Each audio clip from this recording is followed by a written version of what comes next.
Hello everyone, my name is John, I'm the Geeky Fanboy, and welcome back to me talking about books that are popular on the internet for some reason, and together we'll find out why.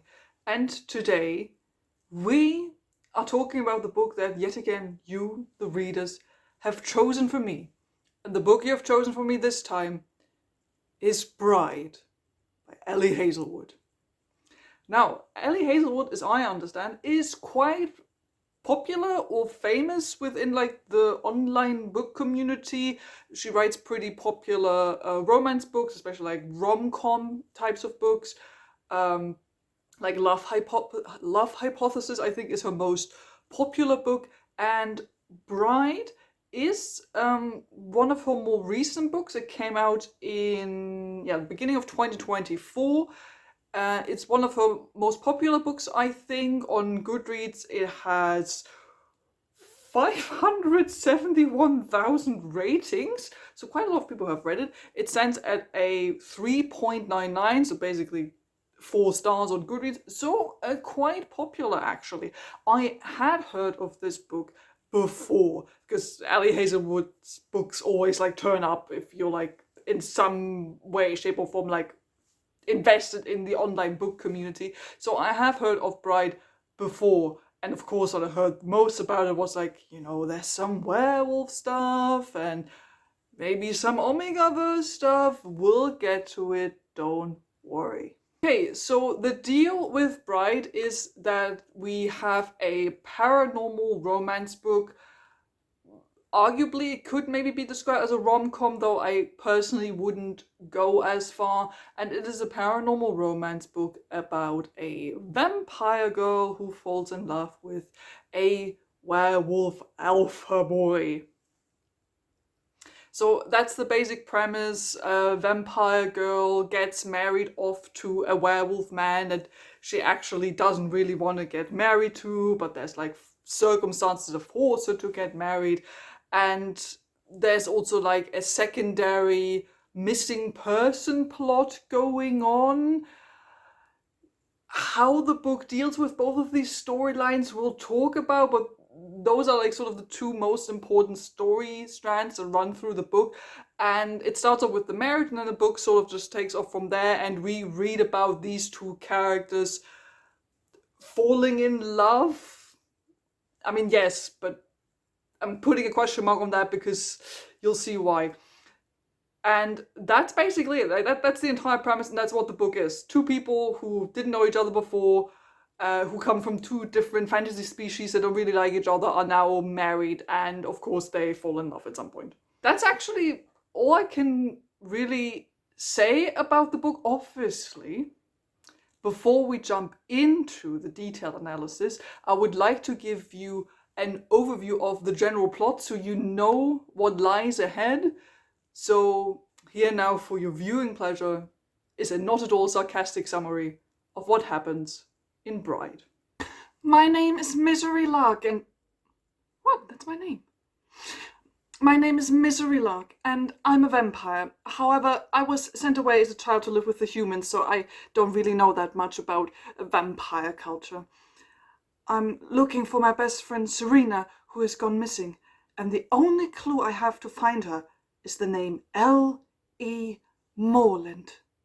Misery, I'm your clearly not evil father, and I need you to get married to the alpha of the werewolf pack. No way! His name is Lo Morland, and I believe that... Okay, I'm getting married. Hi, I'm Lo. Werewolf. Tall. Very tall. And I'm the alpha of this new pack, and I thought... God, why do you smell like that?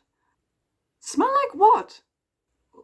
Like you're my mate. I've got to go and do wolf things. Hey, can you take care of my little sister? Hi, I'm Anna. I'm the plot device child. Don't worry, Anna. I'm gonna protect you from the evil werewolves that want to kidnap you. Why did you protect my sister? We wanted to use her as bait to find the bad werewolves. How should I have known? You don't talk to me about anything. Well, okay, I'll let you know this. Anna is actually half human, half werewolf, and her full name is Liliana Esther Morland. L.E. Morland. So maybe it was Anna that Serena was actually doing research on before she disappeared. I'm gonna go meet up with the other potentially evil werewolf pack. Take me with you. I'm good with computers and stuff. Agreed. But before I can take you with me, I will have to mark you in a not at all contrived or overly sexual werewolf ritual, which is absolutely not a reason for us to make out. Well, it is halfway through the book. I think it's time for the romance to start romancing.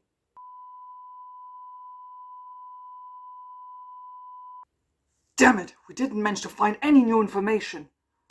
I'm sick. Here, take this human medicine. I'm better. Oh, that's good too. Oh no, I'm sick. I will watch over you, Misery.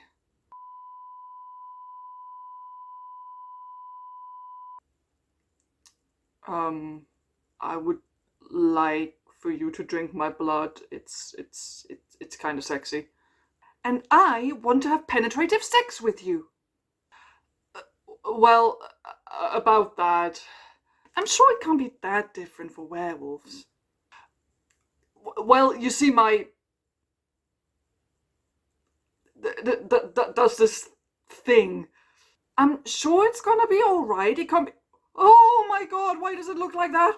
Misery, I'm your brother, Owen, and I'm here to let you know that I plan to overthrow our father and take over his seat at the Vampire Council. Yeah, that's cool. Good luck with that, I guess. Lo, can we, like, circle back to the whole thing? It's a werewolf thing. It's okay, we should just take it slowly. Oh, I agree.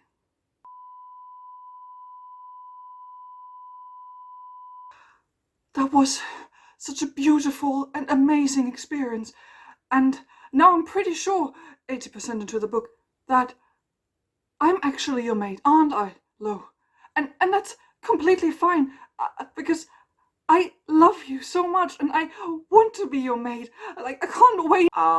So I know we just had a very intense physical experience, but I will still make use of this very bad timing and let you know that you're absolutely wrong. You're not my mate, and I never liked you for more than sex anyway. No!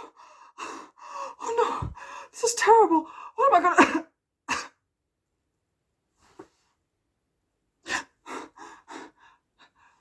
Where am I? Misery! It's me, Serena. I was kidnapped by your father 3 months ago, and now he's captured you as well. My father? Yes, that is correct. I am actually evil. I kidnapped Serena because she's half human and half werewolf, and we can't have the humans and the werewolves work together against the vampires. Don't worry, Misery. I will help you by turning into a powerful werewolf. I can do that too, actually. Yes, and now it's time for some badass werewolf action as we fight my father to the death. Whew, that was a pretty tough fight yesterday. I'm glad we were able to deal with everything. Well, there is one last thing left to deal with. Okay, we can have sex while this is going on. Finally.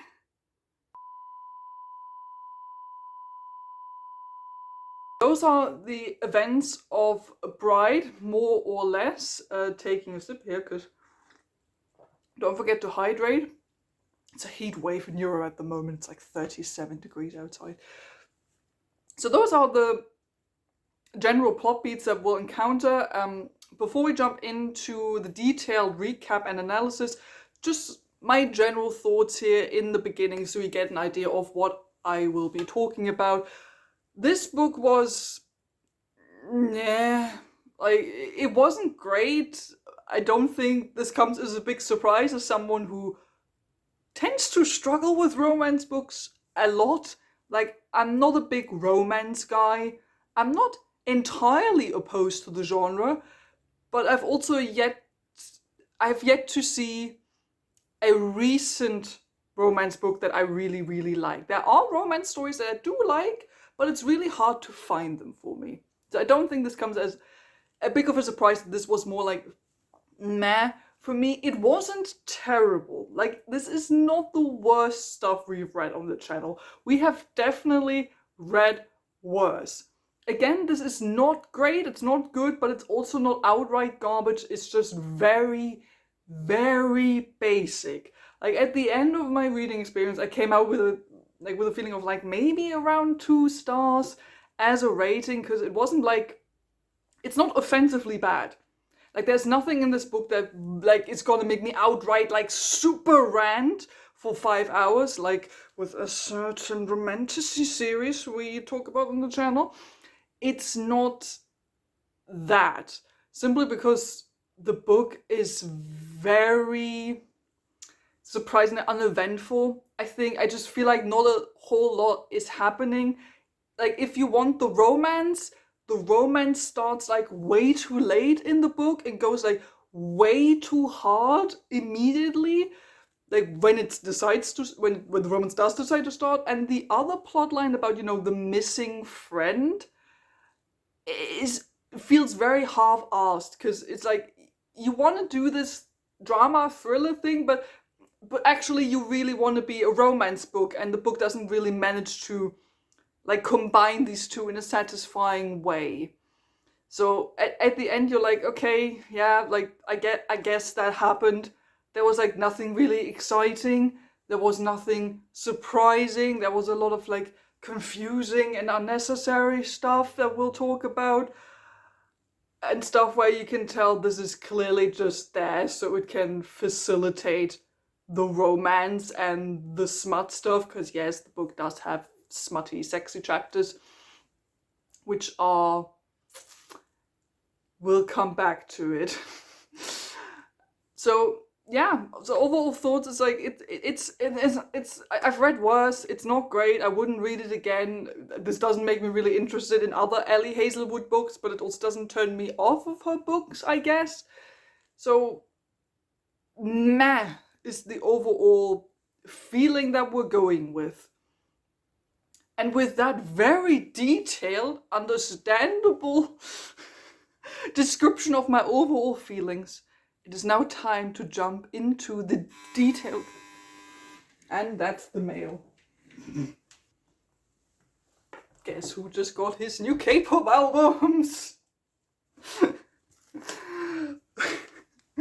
Yeah, new K-pop albums for me. I'm sure Sun's gonna be very happy about it. As I was saying, now it's time to jump into the chapter by chapter review and analysis. As always, I have my notebook with me in case you're wondering why I'm looking. And I took some screenshots as well, so I can give you some quotes while we discuss things. That's it for the preamble. Let's jump into it. Okay, so Bride starts off with a prologue, which lets us know right away what our narration style is going to be. It's going to be first-person narration, because I feel like every popular online Booktok book does first-person. I'm not opposed to first-person. I'm really not. It's just a trend I'm noticing, especially romance books. It's told from first-person POV of our main female character, Misery Lark. That's her name. No, the male main character's name isn't going to be any better. Misery Lark is a young vampire woman. And we're quickly like told about, you know, what's the general gist in terms of like the supernatural stuff in this world. So we find out there are vampires with a Y, because Ali Hazelwood wants to be special. We have werewolves, which are usually just called wares, which I think is funny, because linguistically speaking, if you look at the word werewolf, the part where of the word werewolf is the part that means man. Like werewolf means man wolf. So basically they just call the werewolves men. Men's. So yeah, vampires, wares, and they are boring as normal humans that are not really that important throughout the book. And of course, we have this gigantic exposition drop right in the beginning of the prologue. This war of ours, the one between the vampires and the wares, began several centuries ago with brutal escalations of violence, culminated amid flowing torrents of varicolored blood, and ended in a whimper of buttercream cake on the day I met my husband for the first time, which, as it happens, was also the day of our wedding. Not quite the stuff of childhood dreams. Then again, I'm no dreamer. I only ever contemplated marriage once back in the gloomy days of my childhood. Following a few too harsh punishments and a poorly executed assassination attempt, Serena and I concocted plans for a grand escape, which was going to involve pyrotechnics-based diversions, stealing our math tutor's car, and so on. So this is literally the opening of the book, where Misery just like tells us what the general deal is, and we already hear about the character called Serena, who we will hear more about later because she's going to be important. So in this prologue, Misery tells us that she is supposed to marry the alpha, like the alpha werewolf of a new pack. We don't know who this is yet. We meet some members of her family, her brother Owen, and of course she also has like a dad who's really shitty because, you know, he's like the boss of the vampires, he's like the head of the vampire council. Does her father have a name? No. So we set up like this wedding day. There's a lot of like security going on. There's, I will admit, one funny line I thought when Misery describes like the security at the wedding, and they come up with like code names for all the people that are there. The black suits escorting Owen and me seem torn between protecting us and killing us themselves just to get it over with. They wear sunglasses indoors and mutter entertainingly bad code into their sleeves. Bat is flying to the ceremony hall. I repeat, we have Bat. The groom is, uninventively, Wolf. I will admit I giggled at that a little bit. We have more world building as we learn about the vampire language that Misery and Owen speak with each other. The vampire language is called the tongue. I know, very creative. You'll see that Ali Hazelwood doesn't really take it that seriously when it comes to coming up with cool names for fantasy stuff in her books. It's all going to be very basic. So there's the vampire language called the tongue, which occasionally Misery will speak like to herself, or she needs to converse with other vampires, and she doesn't want to speak like the common tongue. So Owen, she talks to Owen, and Owen suddenly like mentions, like says something along the lines of, "Oh, don't you know, like did you know the last time vampires and werewolves got married, there was a bloodbath, the Aster." It's a very clumsy, like, did you know kind of conversation where both characters clearly know already the information that is about to be revealed, but this is clearly a conversation meant for the reader. So we hear about that there have been previous werewolf and vampire marriages, and the last marriage went horribly wrong, and there was like a massacre, which was called the Aster.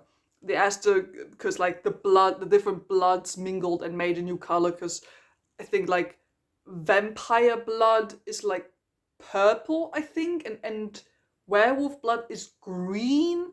I hope I remember that correctly, and I would like you to keep that in mind, because occasionally these characters like blush, and when these characters blush or do stuff, just imagine they don't blush red because they don't have red blood, especially the werewolves. They just like blush green, which I think is hilarious. So we find out more about like family. There are daddy issues, because of course they are, because the dad is a fucking wanker. There's like talk about how vampires are made, and that there aren't like that many vampires as there used to be. So I guess vampires are just like born as vampires. They're not like made. So you like are born as a vampire into the vampire culture, and it seems to be a little different from human culture, which I find it a little weird at times, because like Misery will be like, oh, human customs are so weird, and then it's like, humans have weddings, and you're like, is that such a foreign concept to you? Because we talk about Misery will talk about that like marriage and romance customs between vampires and the humans are actually quite different. It's not their fault. Wedding ceremonies are, as of a century or so ago, exclusively a human thing.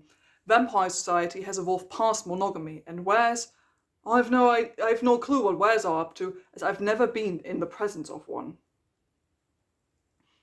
So yeah, like vampires are like far beyond the concept of monogamy, which I think is interesting. This won't really be explored since, you know, Misery, the vampire POV we have, is monogamous. But like occasionally, like she talks about that, you know, vampire population has been rather low for a while, like they're not making enough babies.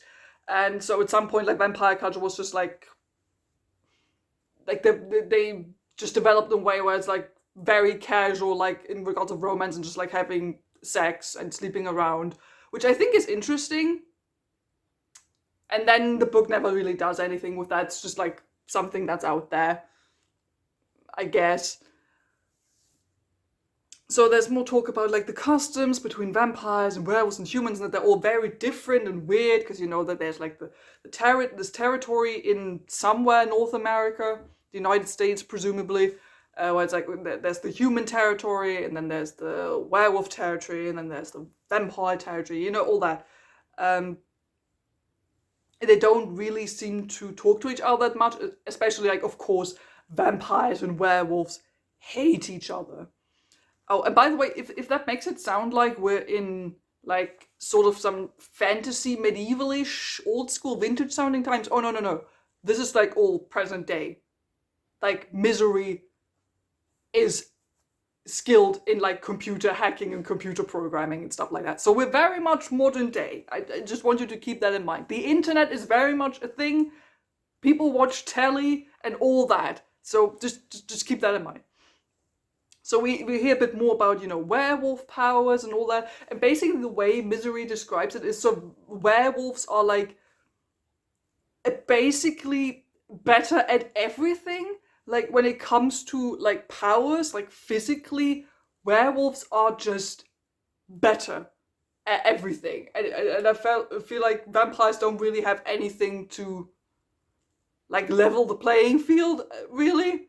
Like the only other thing I can think of right now is that vampires have like mind reading or mind controlling powers, which we only really see in action like once or twice maybe. But powers wise, werewolves have like all the advantage. Vampires don't have like, I'm not even sure vampires compared to humans have like super strength or super speed or anything, because there aren't really any humans in the book, so we don't really have that comparison.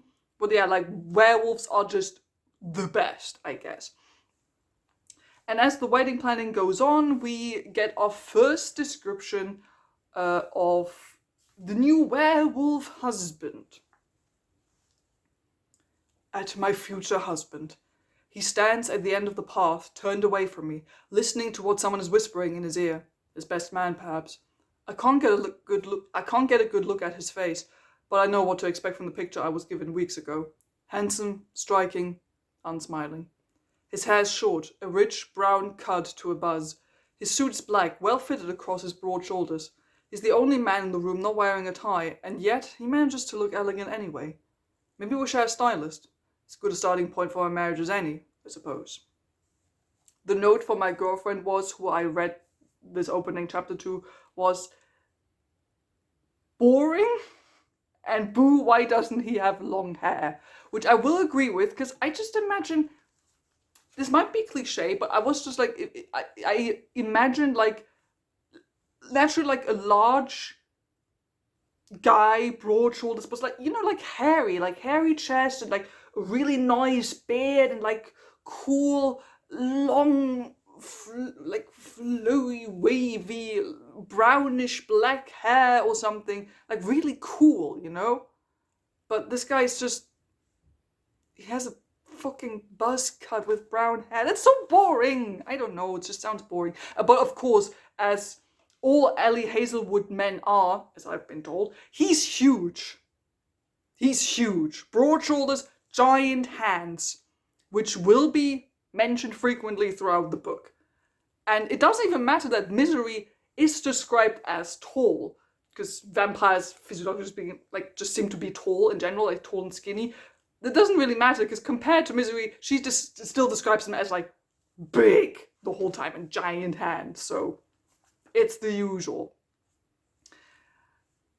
And as she like approaches him, of course she like thinks about how he looks, but she doesn't actually like him, but of course he looks pretty. And then she does like a classic blunder and embarrasses herself in front of everyone in front of him. His eyes roam over my face, and I immediately suspect that he must not have been given photos. Or maybe he just wasn't curious enough about his bride to check them out. Either way, he's not pleased with me, and that's obvious. Too bad I've cut my teeth on disappointing people, and I'm not about to start caring now. It's on him if he doesn't like what he is seeing. I square my shoulders. A small distance separates us, and I let my eyes pin his as I close it, which is how I see it all happen in real time. Pupils widening, brow furrowing, nostrils flaring.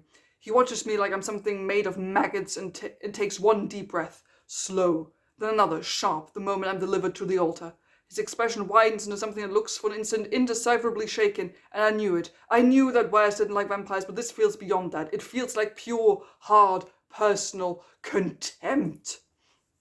So this is like how she's introduced to her husband. And if you're already getting Twilight vibes, you know, Edward meeting Bella for the first time, all that, yes, it's that. And it carries the exact same connotation that you think it does, but Misery doesn't get that. She doesn't get it for a long time. And of course, then the situation continues escalating. The warmth of his skin is a shock to my system, even through the fabric of my sleeve. Because, of course, she just stumbled. She has a bit of a stumble. His pupils contract into something different, something animal. I instinctively try to wriggle free of his grasp, and it's a mistake. My heel catches on a cobblestone and I lose my balance. The groom stops my fall with an arm snaked around my waist, and a combination of gravity and his sheer determination wedges me between him and the altar, his front pressing against mine. He cages me, pins me, and stares down at me like he forgot where he is, and I'm something to be consumed, like I'm prey. So, and then the situation just escalates, and you'll think, oh fuck, like he's just about to like murder everyone in the room, but that doesn't really happen. He just like catches her, and like Edward style, he's like, why do you smell like this? And you're like, oh no, don't be weird. And that's the prologue. Yeah, that was just the prologue. And then in chapter 1, we jump to 6 weeks before the wedding. So 6 weeks before the wedding, we meet Misery at her workplace. She lives in the human world in disguise, so to speak. She's lived in the human world for quite a while. And then she gets contacted by her father's like right-hand woman called Vanya. She's like the special super guard. And she's trying to get, Vanya is trying to get a hold of Misery at work in her office. There's an absolute like twat working at Misery's office who like makes stupid sexist jokes. And this is why I made the first note of that this is sounding very millennial, because there's a MILF joke. Why, hello. Peter's smile gets a notch slimier as he turns to leer at Vanya. His eyes stare at her high heels, travel up the straight lines of her dark pantsuit, stop on her full breasts. I don't read minds, but he's thinking MILF so hard I can practically hear it. Are you a friend of Missy's? Yeah, did not expect the MILF mention. And you know what? Might as well mention it here before I forget about it.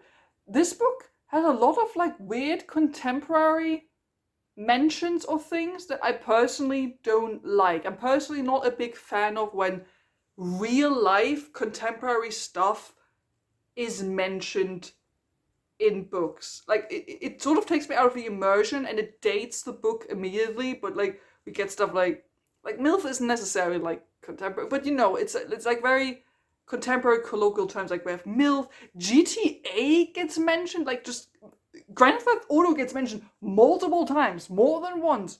We have Twilight references, like references to contemporary music or movies, and like it just throws me off. I personally don't like it very much. So we hear about that Misery doesn't really have, like, isn't really in contact with the vampire world. She's not really in contact with any of the other vampires. But she lives in a place called the City.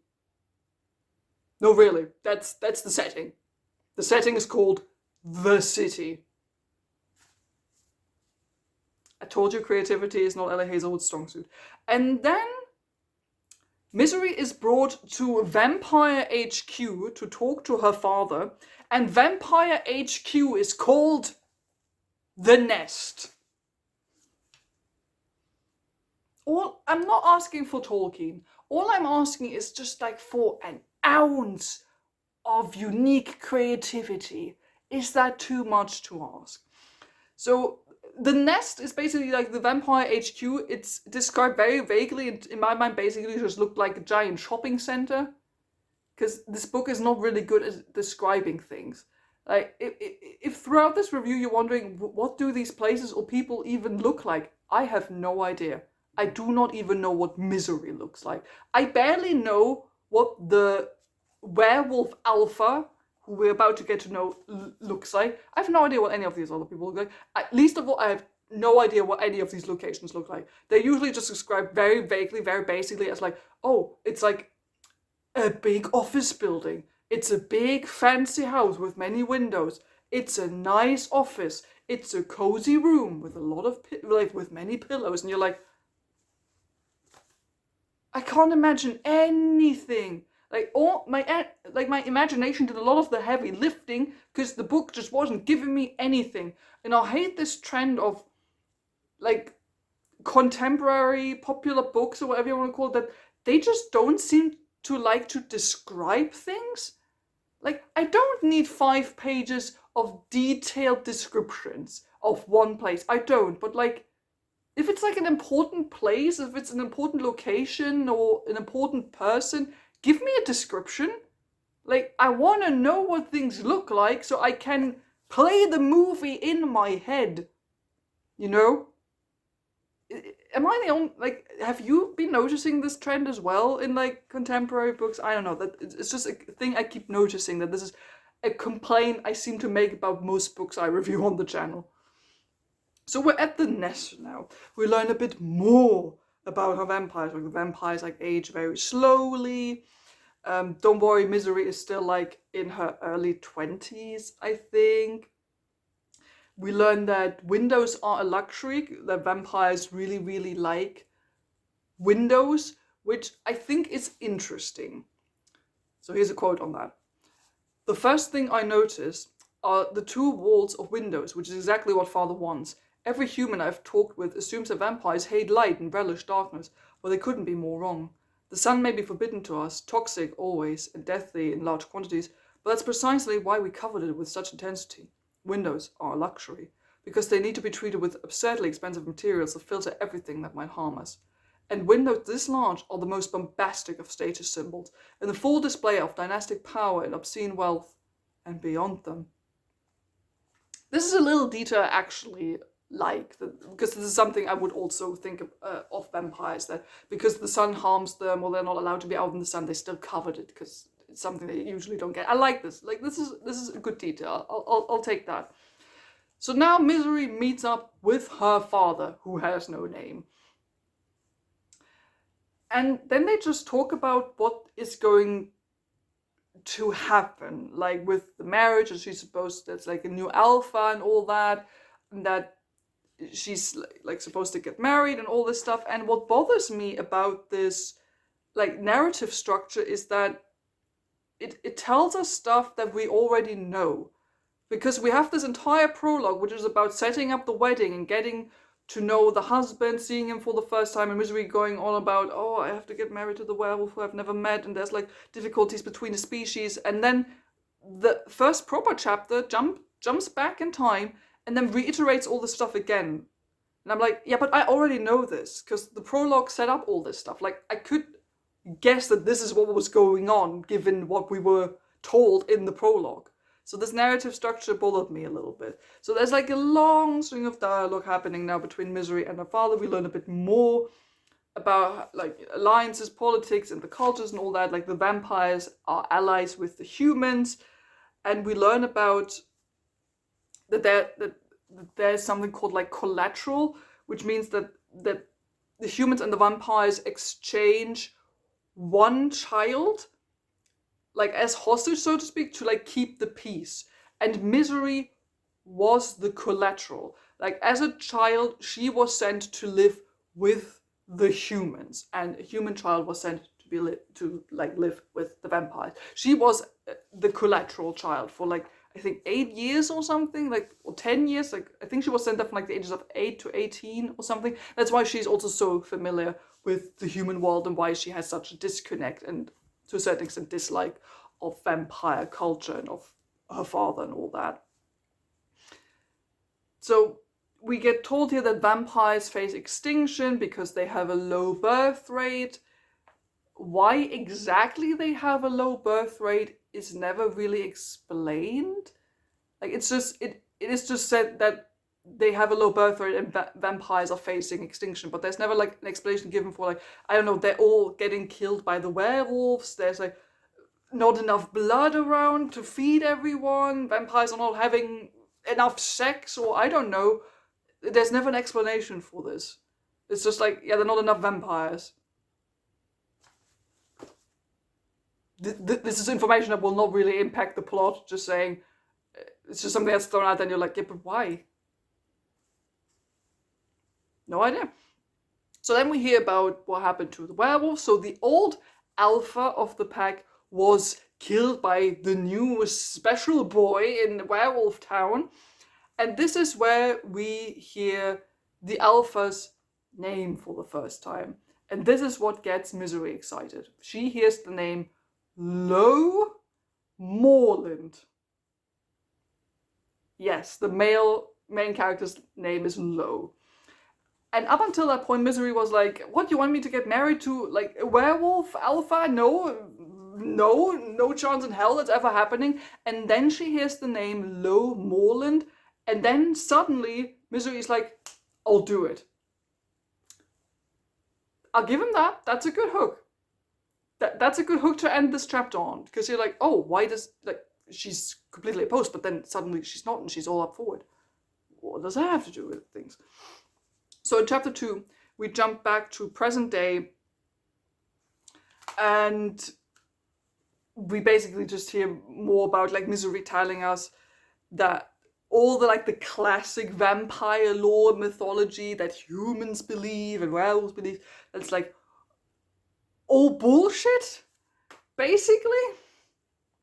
Here's a quote on that. The thing is, humans and wares and vampires might be different species, but we're closely related. What sets us apart has less to do with the occult and more with spontaneous genetic mutations thousands of years down the line. And of course, the values we develop in response.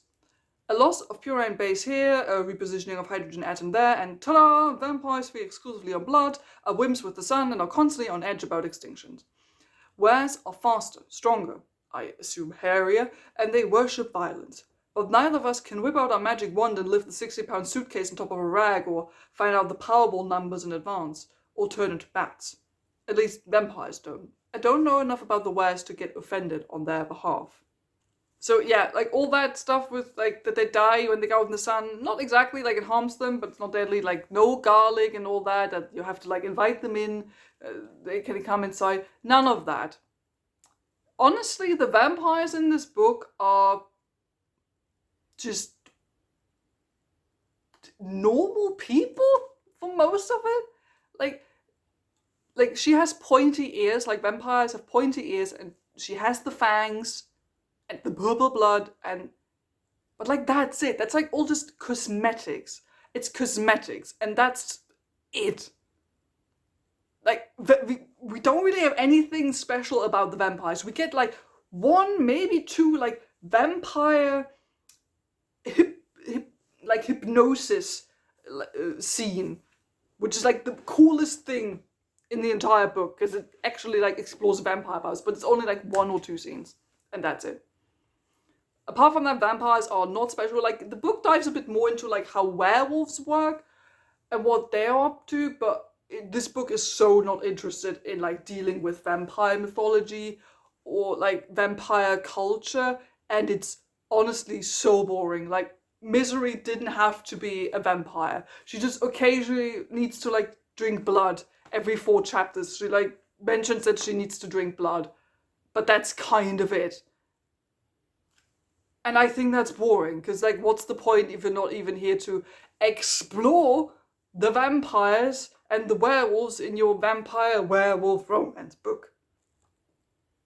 So I think it's like the after wedding party. Misery meets up with like the human governor, has a conversation with him, and I do not remember, the governor talked to Misery about Lo and what's going on with him, and they say that like Lo was married before, that he had a mate that was like sent away or something. Then there's suddenly like comeuppance, like fighting, breaking out at the wedding party. It's 2 kids, a vampire kid and a werewolf kid, having a fight. Why there are children at the wedding, I don't know. But this is here so Ali Hazelwood can show us that Lo is so good with the kids. So Lo like diffuses the situation immediately and makes it so like the kids are friends and they understand each other. Then we get the first dance at the wedding. Misery and Lo are like dancing for the first time. We get gigantic info dumps about Misery from Lo, which is clearly just there to be like, oh hey, this is all the stuff I had written down about Misery, but I don't really know how else to put it in, so Lo just knows all this stuff because research. Let's see, Misery. My name is pointed at what? I'm not certain. You were formally announced as the collateral when you were 6 and then sent to the humans at 8. You're a 24/7 protective detail, all human guards, and yet over the following decade you suffered several assassination attempts by anti-vampire extremist groups. All failed, but 2 came very close, and I'm told you have the scars to prove it. Then, when your term as the collateral finally ended, you briefly returned to vampire territory, then choose to adopt a fake identity and live among the humans, something vampires are forbidden from doing. If you were a member of my own family, I would never have allowed any of it. And now you've signed up to marry a were, which is the most dangerous thing someone in your situation could do, with nothing to gain and no obvious reason. So that's the info dump on Misery. That's all you need to know about her. And some of this stuff actually sounds interesting, but don't worry, we're not really gonna dive into it all that much. Because this whole collateral stuff about Misery, I think, is actually really interesting, because it does sound rather traumatizing for an 8-year-old child to just suddenly be uprooted from her home and be sent somewhere completely different to another species that hates her for being who she is. The book's not really gonna deal all that much with that, even though that sounds interesting, but yeah. So Misery then also is like, yeah, but I've also done some research about you, blah blah blah blah blah. And she's like, yeah, I know you're an architect and that you studied architecture, and that you're like the alpha and blah blah blah. The fact that Lo is an architect is not important. It's just like a fun did you know fact that gets sprinkled out like about in the first half of the book like once or twice, and then that's it. Like once or twice in the book, Lo will be like, oh yeah, I drew that building. And you're like, cool. Good for him to have a hobby, I guess. It will never be important. It's not going to come up that he like build the house they live in, that he will build a house for them, that he does something like cool architecture related for her or for anyone. No.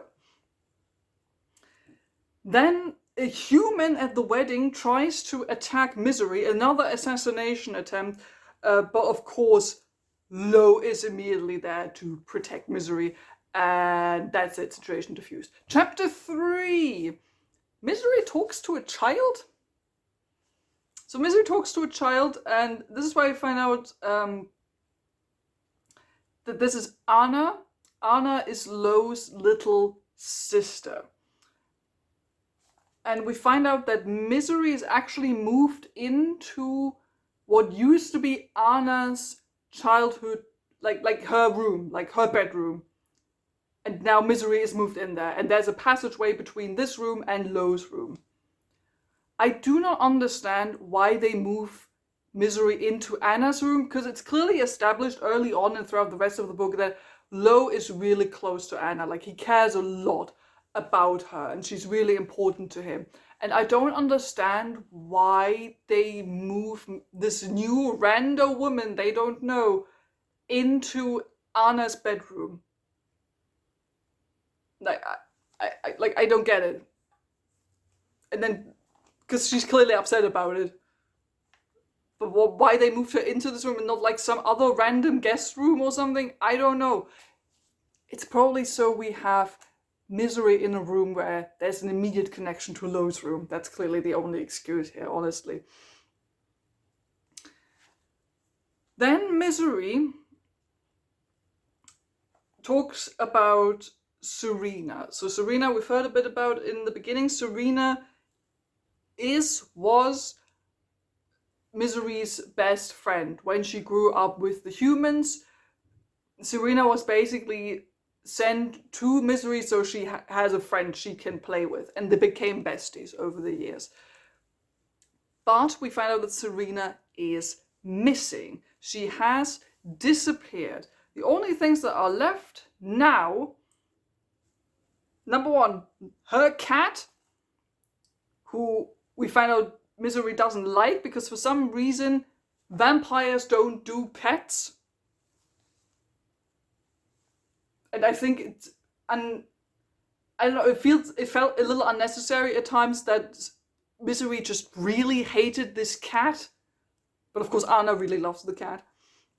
So Misery takes care of the cat.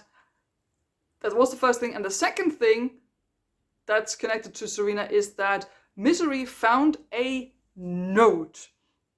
She found a note with a cipher that was written by Serena in their made-up child language. So, like, they made up a language when they were children. And then she wrote a piece of paper with some vital information and why she left it, how she left it, why she wrote it in their child language, secret language thing. No idea. But Misery is able to find it after like searching around Serena's place forever, and then randomly the cat plays with a note, and that's of course the note that's super important. And on the note, when she found it, it said L.E. Morland. So that was the reason why Misery agreed to get married to this new alpha when she heard his name, because she found this note before she talked to her father about like Serena being missing. And then she found this note that said L.E. Morland, and she was like, okay, so my friend worked on something, because Serena is a reporter, she's like a journalist, and then she found this note and she's like, okay, maybe she ran into some kind of trouble like that has to do with someone named L.E. Morland. And then her father was like, hey, you need to get married to this new alpha called Lo Morland. And then Misery was like, aha! So I'm gonna get married to this guy and find out what the frick is going on with him. Why she can't just like contact him in a different way, I don't know. Again, they do have internet, they do have email. There are other means of communication apart from let's get married to this guy. Okay, but like that's the explanation for why Misery agreed to get married to Lo. Chapter 4, so we move in, it's all about like the move into the fancy house. It's like near like a lake and a forest. The people there obviously don't like her because she's like the only vampire in like this werewolf family now, so they're all very suspicious of her because they don't trust vampires and all that. She's not allowed to like do anything. She doesn't have any freedom. She's not allowed to leave the house. She's not allowed to walk around. She doesn't really have access to like her computer or the internet. She doesn't watch telly for some reason. She also doesn't read any books.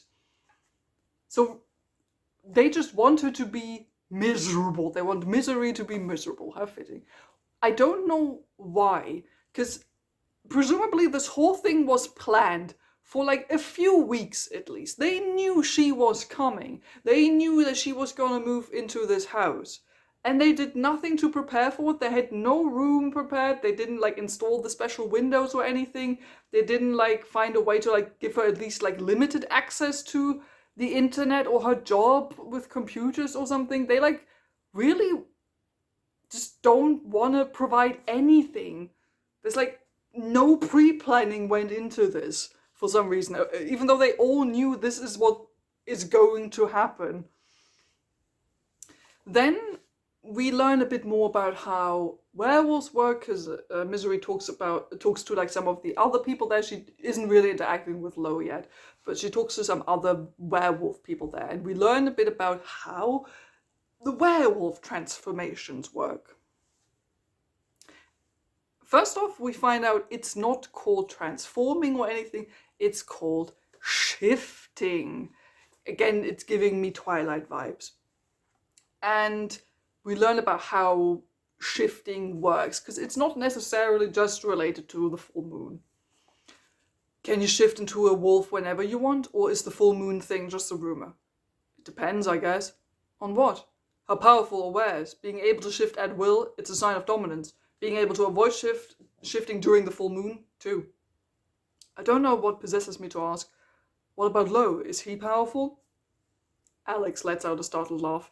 He's the most powerful were I've ever seen, and that my grandfather has ever seen. He's seen many alphas. So of course Lo is the most powerful werewolf that has ever wered in the whole history of werewolves. So when you shift, it's like sort of power dependent, so even like the basic stuff of that you only turn to a werewolf during the full moon, throw that out of the window as well. We're not doing the classic basic mythology stuff. Ali Hazelwood is not interested in that. So Misery now moves into this house, everyone there hates her, and then a rando werewolf, I'm not sure if his name was Max or something, like walks up to her and just like starts harassing her, and she like manages to like get rid of him, and she runs away, and she runs into Lo for the first time, like after the wedding.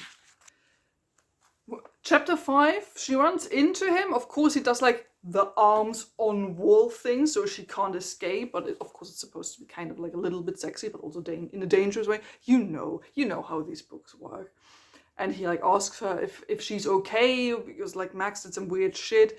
And then everyone just like frames her, even though the guy clearly like did some weird shit and she just defended herself. Then everyone just like piles on her and frames her.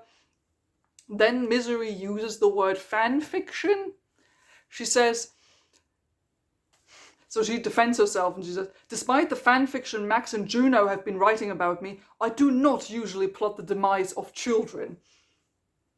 So yeah, the word fan fiction was used. Again, like sort of a modern day contemporary reference that I just don't vibe with. Then we hear more about like interspecies relationships, which are said to be unheard of. Interspecies relationships are said to be unheard of. And I just wrote, I doubt that.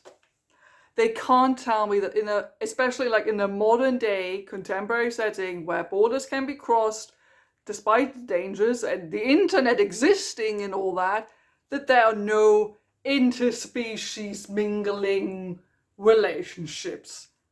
The book can't tell me that this has not been a thing for a long time.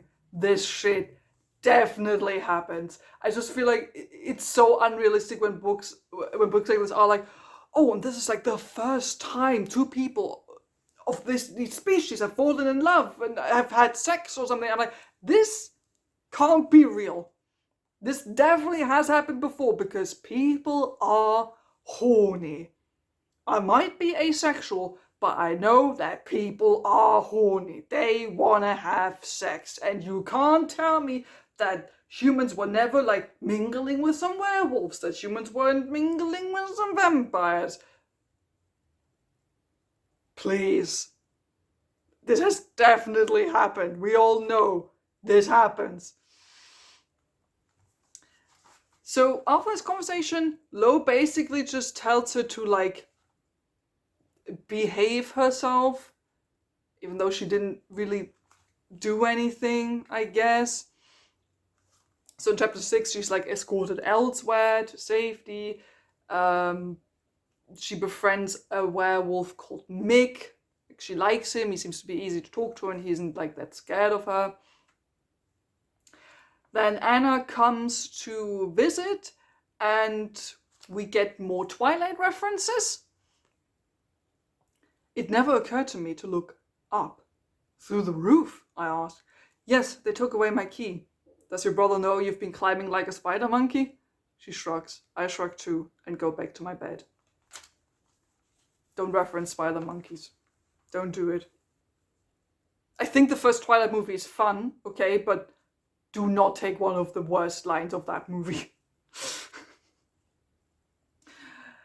So they like Anna and Misery become friends. Like Anna likes the cat, they bond. It's kind of cute.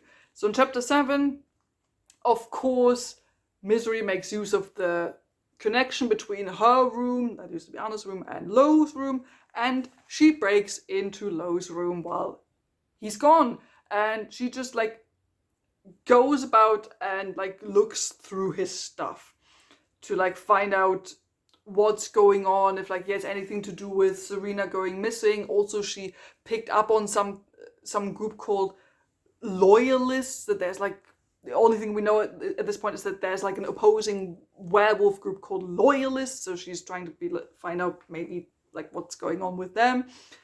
And then as she looks through his stuff, she like finds his architecture drawings, and she is surprised that he's an architect. There are sketches of rooms, offices, storefronts, piers, houses, bridges, stations, large and small buildings, statues, domes, cabins. Some are just outside, while others include inside layouts and furniture. Some have numbers and vectors scribbled in the margins, others colors woven through them. All of them are perfect. He's an architect. I'd forgotten, or perhaps I never had a clear idea of what it meant, but looking at these drawings, I feel it as something solid and heavy in my stomach. The love Lo has for beautiful shapes, exquisite places, and interesting sights. Lady, 3 chapters ago, when you were talking to him at your wedding and you were info dumping on each other, you were like, I know you're an architect. I know you studied architecture. And then she finds architecture drawings in his room, and she's like, he's an architect? What? I'm like, you stupid? And even her excuse being like, oh, maybe I just didn't know what being an architect meant. Girl, I don't know any architects. I don't know 100% what the job of an architect all entails, but I think we all know that architects make drawings of the architecture they're designing. That's like the one thing everyone knows about what being an architect is. And she's like, oh, I found those drawings. Oh, maybe I just didn't know what an architect is. Bitch, you stupid. And then, of course, she finds another drawing on his bedside table, and it's a drawing of her. It's a beautiful drawing of her. And she's very confused by it. She doesn't understand what it means. And as the reader, at this point, you're already like, he likes her. He clearly likes her. He reacted all Edward Cullen when they met because of her smell, and now she finds a beautiful drawing that he made of her. As the reader, you're immediately like, yeah, duh, he likes her. He never disliked her for being a vampire. He obviously likes her. And Misery, for the next 2/3 of the book, would be like, oh, he must hate me. I like, she does not get it for a very long time, friends. The next day, after the snooping around, There's a were meeting where we of course have to mention that when Lo enters, when Lo comes into the house, he's big and tall and intimidating. We have to mention that every possibility we get to mention that he's tall and big, Ali Hazelwood will mention it. Then Misery, I think, excuses herself from the meeting or something, or she's not allowed to attend or something, and she looks out the window and she sees Max, the weirdo guy that bothered her previously. She sees Max talking to Anna, and it looks really suspicious. Like, he talks to Anna, he takes the kid, like, tries to lead her away from the building into the forest, and Misery just immediately is like, oh shit, no, he's trying to kidnap the kid, he did some weird shit before, I'm gonna go help. And instead of contacting Lo, any of the other werewolves, she just immediately runs out of the building and confronts Max, and then is jump scared by a werewolf. Chapter 8 starts with Misery calling werewolves furries. I need tweezers, but I didn't bring any with me. Do wares use them? As the original furries, do they find them morally repugnant? Maybe they hold body hair sacred, and any threat to its rightful dwelling on the flesh is considered blasphemous. What is this language? I think it's the language is clearly trying to be, I mean, again, it's very like contemporary, very 2020s and all that. And Misery's style of like narration, Misery's style of humor, it's very hit or miss. Like, I know some people in the reviews I've read have said that they think Misery is hilarious and that the humor really hits for them. For me, not really. It gets a little annoying because this is like what her humor is. She tries to like make funny references the whole time. It's very sort of like Marvel-esque sometimes. It's like stuff like that, like as the original furries, or can you stop looking at the MILF spider monkey, or this is like more violent than the GTA game I was playing with Anna. And I'm like, I personally don't really like it. I just personally don't really like it. Also, I don't think this furry comparison makes sense. Like, what do you mean the original furries? What? Did the people like identify as an animal and then made their own character and stuff? No, werewolves are just born that way. Like, the comparison doesn't even work. I don't know, man.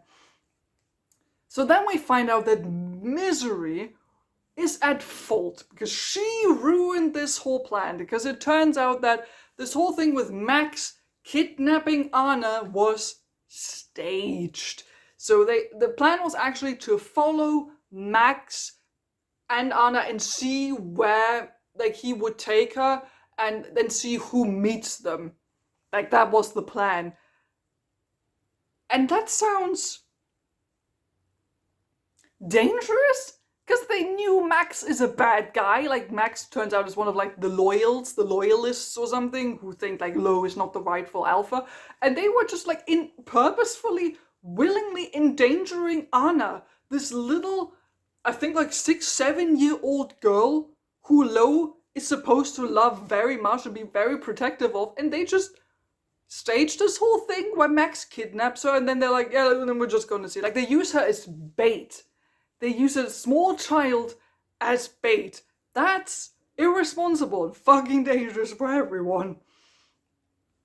So they get Max, they try to question him, they don't really get everything from him. Then comes the one cool scene, mildly cool scene, where Misery uses her vampire powers and like does like a mind control enthrall thing on Max, so he tells them the truth. That's like the one time we get like some cool vampire power shit. Then we get the mention of like some other cultural stuff again with vampires and werewolves. There's like the mention of like that werewolves like to bite people they love. So there's like a biting ritual if werewolves have a mate. Is this foreshadowing? Maybe. And then Misery decides to like hack into one of the computers in the house to like figure out some stuff. And then again, jump scared by werewolves, which again, it then immediately gets diffused in chapter 9 with, like, it's Lo and a friend. Lo says that he knows that Misery was snooping around his room because Misery is stupid. Like, Lo says, yeah, of course I knew you were in there. I smelled you. And Misery knows that werewolves have excellent smell. Also, I think that just makes sense. And she's like, oh yeah, fuck. Yeah, of course. He smelled me. And you're like, yeah, of course. What were you thinking? And you just like waltzed into his room and touched everything. Of course he would notice. So then she decides to tell him about Serena, that Serena is missing. And she's trying to find her. And that she found this note that says L.E. Moreland. And then he reveals that this note, the initials might not refer to him, but someone else. Because it turns out Anna's name is actually Liliana Esther Moreland. So the note was actually referring to Anna. Big reveal. Chapter 10. Lo and Misery sit down to just like have a talk. And it's revealed that Anna is actually half human and half werewolf. I told you the werewolves and the humans are shagging. Like, why are we pretending that's not a thing? When Anna literally exists. So yeah, Anna is half human, half werewolf, but she seems to present mostly as human. She doesn't like shift into werewolf form, but she does have like sort of like mildly like advanced powers compared to humans. Then we hear about who the loyalists are, that they were like part or members of the pack of the previous alpha being called Roscoe, and Lo was the one who ended up defeating Roscoe when he challenged him. Then, while they're having a conversation, Misery starts eating like peanut butter, and she eats peanut butter very sensually for some reason. The odor. Just wondering if that's why I smell like fish soup to you. Have I lied too much in my life? It's a genuine question, but Lo sighs deeply and leaves me hanging. He puts the food back in the fridge with one glaring exception. The peanut butter. My gluttonous brain must be strained by the biological possibility of werehumans, because it dispatches my hand to scoop up a little glob from the rim right to my lips. It's been so long, it's so fucking good. What the hell? I open my eyes. Lo stares curiously at the way I'm suckling on my index finger. Did you just eat? No, I flush, mortified. No, I repeat, but the peanut butter sticks to the roof of my mouth, garbling the syllable. I was told vampires don't eat food. I can't remember the last time I felt this degree of embarrassment. Serena made me, I blurt out. Lo glances around to the 0 number of Serenas in sight. I don't know. I felt a bit weird about the description. Actually, what I just noticed in the beginning, where it says, just wondering if that's why I smell like fish soup to you. Have I lied too much in my life? This is actually referring to that Lo reveals in this conversation that that he can smell lies. Like he knew already that Max was a loyalist because he could smell that he was lying. And everyone knows that Lo can smell lies. Which makes me wonder, this scene earlier when Max was bothering Misery and Misery was defending herself, and then everyone was like piling on her for having beef with Max. They all just played along. They all knew Max was lying because, you know, they smell the lies. And I was just like, if Max, who's part of the pack, knows Lo can smell lies, why the fuck would he think that he successfully lied to Lo and the rest of the pack? Anyway, that was just a tangent. So, then they have more conversations about vampire and werewolf customs because all this world building info dumping just happens in really long ass dialogues between Misery and Lo. This is the only way that we really get any kind of information.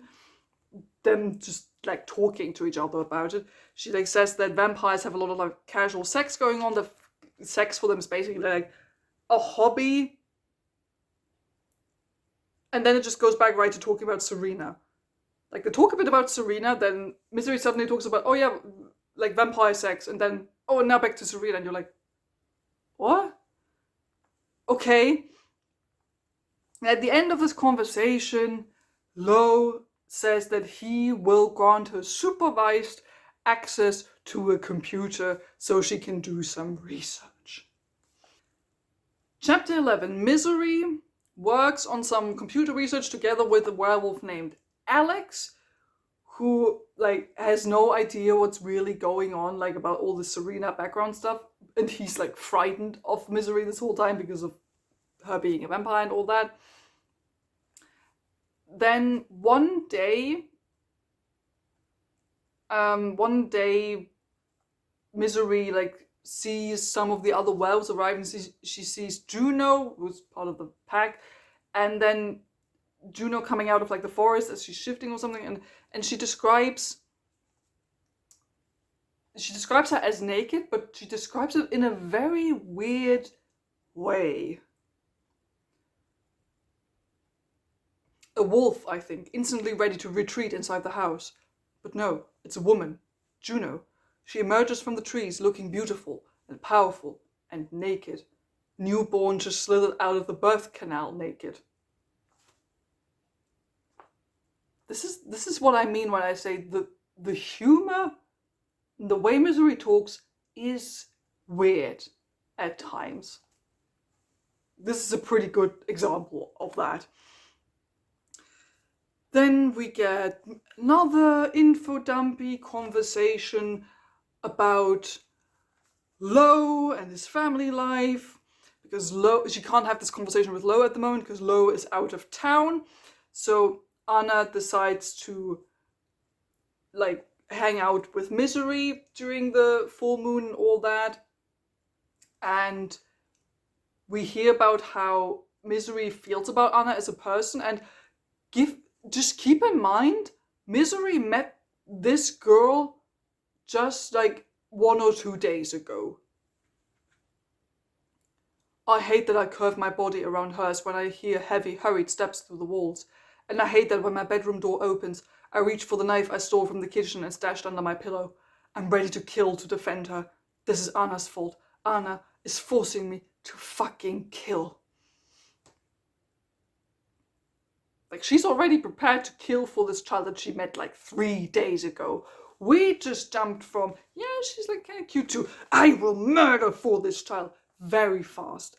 And this jump in like emotions going from 0 to is a thing the book will keep doing, as we'll find out. Then Lo comes back, they have a nice chat, and he's being a bit cute, and Misery is like, he's actually being kind of nice to me. That's cool. Then we go into chapter 12. Alex tries to teach Lo some computer stuff. He tries to teach him coding, but Lo is actually really bad with technology. Like, he's doing this on the laptop, and he's like bad with computers because his fingers are too big. So he's bad at typing, and he's so bad at computers that he types Google into the Google search bar. And I'm like, this is a man in his 20s? We are in contemporary times, by the way. A man in his 20s living in the 2020s who studied architecture at a university in Europe. I'm pretty sure this man is familiar with computer technology. I would be very surprised if you studied architecture and didn't have to deal with computers at some point. Like, this would make sense if he was like, if we did like this typical of, like, he's hundreds of years old and he just never got used to modern technology, you know, that kind of shit. It's not that, though. He's literally just a guy in his 20s who acts like he's never seen a computer. It's a little over the top, I think. In the evening, they have dinner with Anna. Misery talks about that she doesn't have a birthday. Like, vampires don't really have birthdays, I guess. And then Lo explains what he's going to do. He is going to travel into enemy territory. He's going to travel to Emery's territory. Emery, I hope I remember this correctly, Emery being the wife of the former Alpha, who he took the werewolf pack from, basically. So that's the plan. Of course, Misery's like, I want to come with you, I want to know what's going on. And of course, Lo is like, no. In chapter 13, Misery then has the idea to suggest that she could come with him for computer reasons, because they'll need her to like hack some stuff or find some secret information on the computers or something like that. So that's her argument, to like take her with him.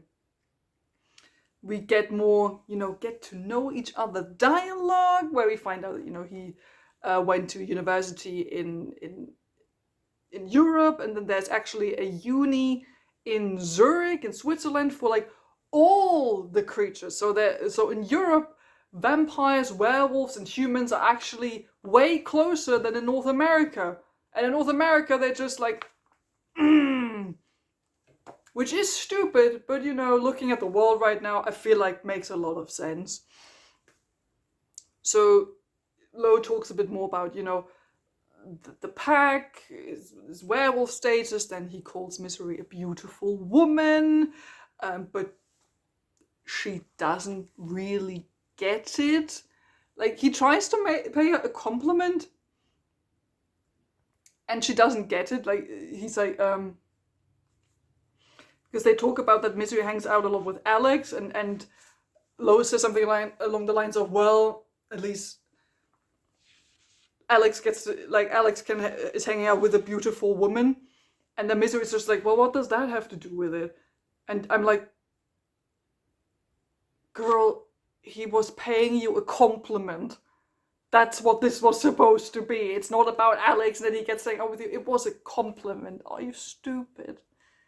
She is, even though the book is like, oh no, she's actually really smart and into hacking computers, and she's really smart, but she's also frustratingly stupid at times. Then he like wants to see her vampire teeth, because she used to like file them down when she lived with the humans, but now she's like letting them grow. She mentions that vampires do like biting when they have sex. Like, there is a sexual connotation to biting for vampires. If you think that's foreshadowing for the smut, yes. She says that the last time she met up with Serena, they actually had a big fight, and then she went missing, so that's why she also feels particularly bad about this whole Serena going missing thing. Then Misery asks, what are mates? She asks about werewolf mates. And Lo tries to explain that when you have a mate, when you feel that you've met your mate, then there are like it triggers a biological change within the werewolves.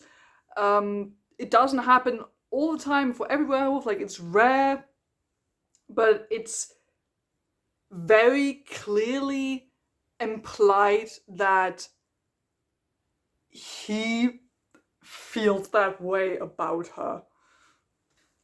It's really good. Not always the same though, he murmurs as if he's talking to himself, processing things through his explanations. Sometimes it's just a gut feeling, something that grabs you by the stomach and doesn't let go, not ever. World shaking, yes, but also just there, new but timeless. And that's how you felt with your mate. This time he turns to look at me. I don't know why it takes him so long to produce that simple. Yeah. God, this is just total, utter shit. Lo has a mate, which is apparently amazing, but his mate is stuck among my people while he's married to me. I'm so sorry, I blurt out.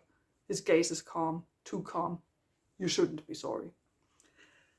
And this belief, this wrong belief, the Misery has about that, Lo apparently already has a maid, but the maid was like sent away as collateral, and now she is married to him, even though he already has a maid. She is gonna cling to this thing for a really, really long time. even though it's so fucking obvious that Lo clearly likes her. And she just refuses to see it for like 80% of the book. Even when they already start being smoochy and stuff. And it's so infuriating. She just doesn't get it. Like, she just keeps thinking that he has feelings for someone else. It's God. So then she talks a bit more about Serena, that she was the one who taught her how to feel, how to show more empathy, how to be more sympathetic and empathetic and all that. And while I was reading that, I was like, oh, I would much rather want to be here for the sapphic story between the human girl and the vampire girl. That would have been so much better. But unfortunately, that's not this story. And at the end of this conversation, of course, Lo agrees to take her with him to go into enemy werewolf territory, but he says that before she can go there, she has to be marked. Chapter 14. They travel to Emery's werewolf territory. They go there by plane, and she says, like everything else, Lo makes flying look effortless. Because, of course, he has a license to fly a plane. It's very, Christian Grey coded in 50 Shades. That's what that reminded me of. That, yeah, of course he can randomly fly a plane, because why shouldn't he be able to?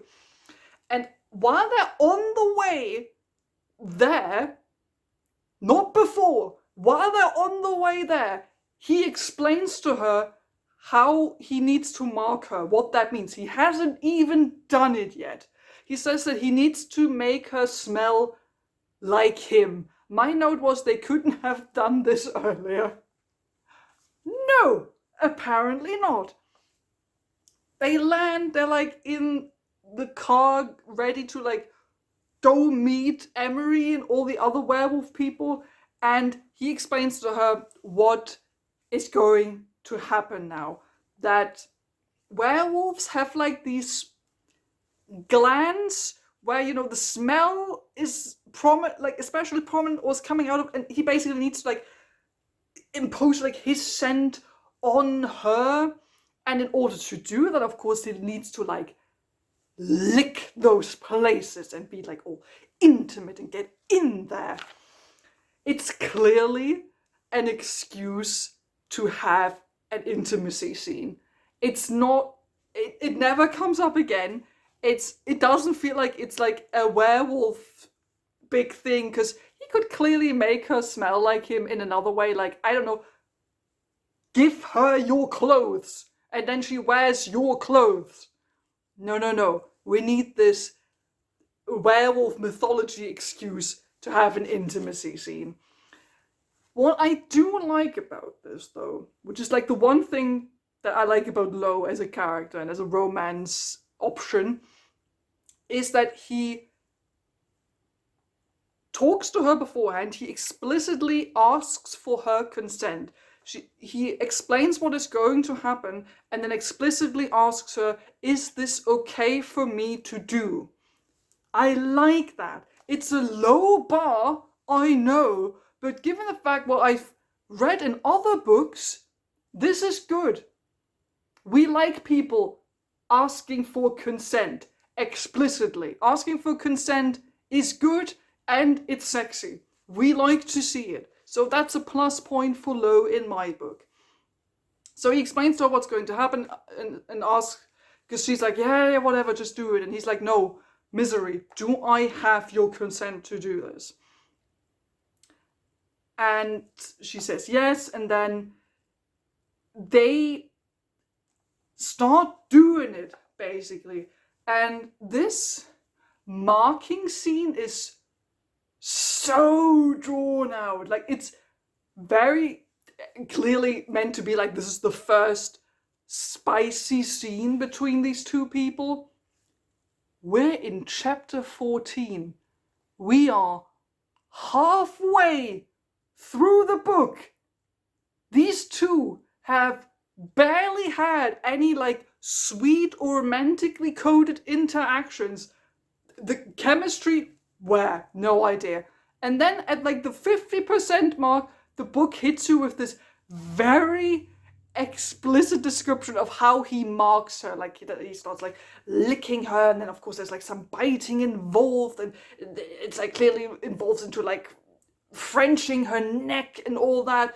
I'm gonna let like a thing run through here where you see how long this scene is, because it feels a little drawn out, because it describes in detail how he like does all of it on one side of her body, and then it describes in detail how he does exactly the same thing on the other side of her body, and then he has to bite into her neck and all that, and they're getting like all hot and bothered. Like it's not clearly not meant to be like just he needs to mark her for her safety. No, it very quickly becomes like a sexual thing, and they like start moaning. I think she might orgasm. I think that is what happens. I'm not sure. He clearly gets a boner, and she like wants more, and you're like, we went from yeah, we're kind of getting friendly to all the hormones. And whoa, was that giving me whiplash, friends. Like, holy moly. And they're doing all of this, I think, in the car while they're meant to like go meet with the other werewolf people. Again, why didn't they do this earlier? Like, what? And this first explicit scene is probably the best one throughout the whole book. Like, because yes, it does feel very drawn out. Most of these sex scenes feel drawn out, but at least it feels a little bit sexy, I guess. And there's no extensive talking. We'll probably get into it later, but later these motherfuckers don't shut the fuck up when they get intimate, and it's so irritating in a funny and also an annoying way. And the sexy talk just gets really irritating at a certain point. And in this scene, it's fine because they're both silent for the most part, and it works so much better. So after done with all that, chapter 15, we meet Emery, the wife of the former werewolf Alpha, and Misery is of course surprised that Emery seems to be like a nice, normal looking lady in her 50s. I don't know what she was expecting. Then she like talks about that she needs to be provided with like blood that she needs to drink it, and that drinking blood of course has a physical effect on vampires. And then we also remember that, you know, biting people during sex is a thing. And again, if you think this is foreshadowing for the spicy scenes later, you look different. Oh, yeah. I turn to the mirror, but I know what he's seeing. Rosy cheeks, blown up pupils with a thin lilac rim, lips stained with red. It's a thing. A thing. Eating blood, you know? I don't. I shrug. We get blood hungry when we're hot, and we get hot after we feed. It won't last long. He clears his throat. What else does it entail? I'm not sure what to make of this line of questioning on vampire physiology, but he was forthcoming when I asked the same about the wares. Mostly just that. Some senses are heightened too. The scent of Lois' blood, but also everything else that makes him, is sharper in my nostrils. It has me wondering if I still smell like him, which has me thinking of what happened earlier. Then they like try to talk a little bit about, you know, what happened on the plane and all that, and they talk about, like, she brings up his mate again because she still thinks that he has a mate, and it's so obvious that whenever they talk about mates, he like clearly indicates that he actually means her, but she doesn't get it. And she's like, oh, maybe we should tell your mate that this weird sexual marking thing happened between us. I think we should tell her. And he's like, I'm not sure she would like that. She can be a little hard to communicate with, and she can be a little difficult and feisty. And you're like, he clearly means her. And then at the very end of the chapter, there is actually an important question being asked. It's not that I haven't thought that far. I just don't like to dwell on the answer. This marriage is just for 1 year, I punt. Yeah? Misery, I think you should ask yourself something. He sounds more tired than I've ever heard him. What is that? If Serena hadn't disappeared, would you have been able to say no to your father? Or would you have ended up in this marriage anyway? I think about it for a long, long time, watching my fingers trace patterns in Lo's hair. Then I think I have an answer. A frustrating, depressing answer. I don't say it out loud. Because Lo, who suffers from something that's definitely not pneumonia, is breathing softly and has sunk into a tranquil sleep. I'm back from lunch. We're halfway through, and now it's time for the second half. Let's go. Chapter 16. So this chapter starts off with, of course, Misery and Lo talking again, and Misery says that she would really like to see Lo as a wolf. And she is like in the bathroom, like, because she keeps thinking that she smells really bad because she has like a sensitive smell. So they have this conversation while she's taking a bath, and of course they start eyeing each other while she's in the bathtub and he enters half naked.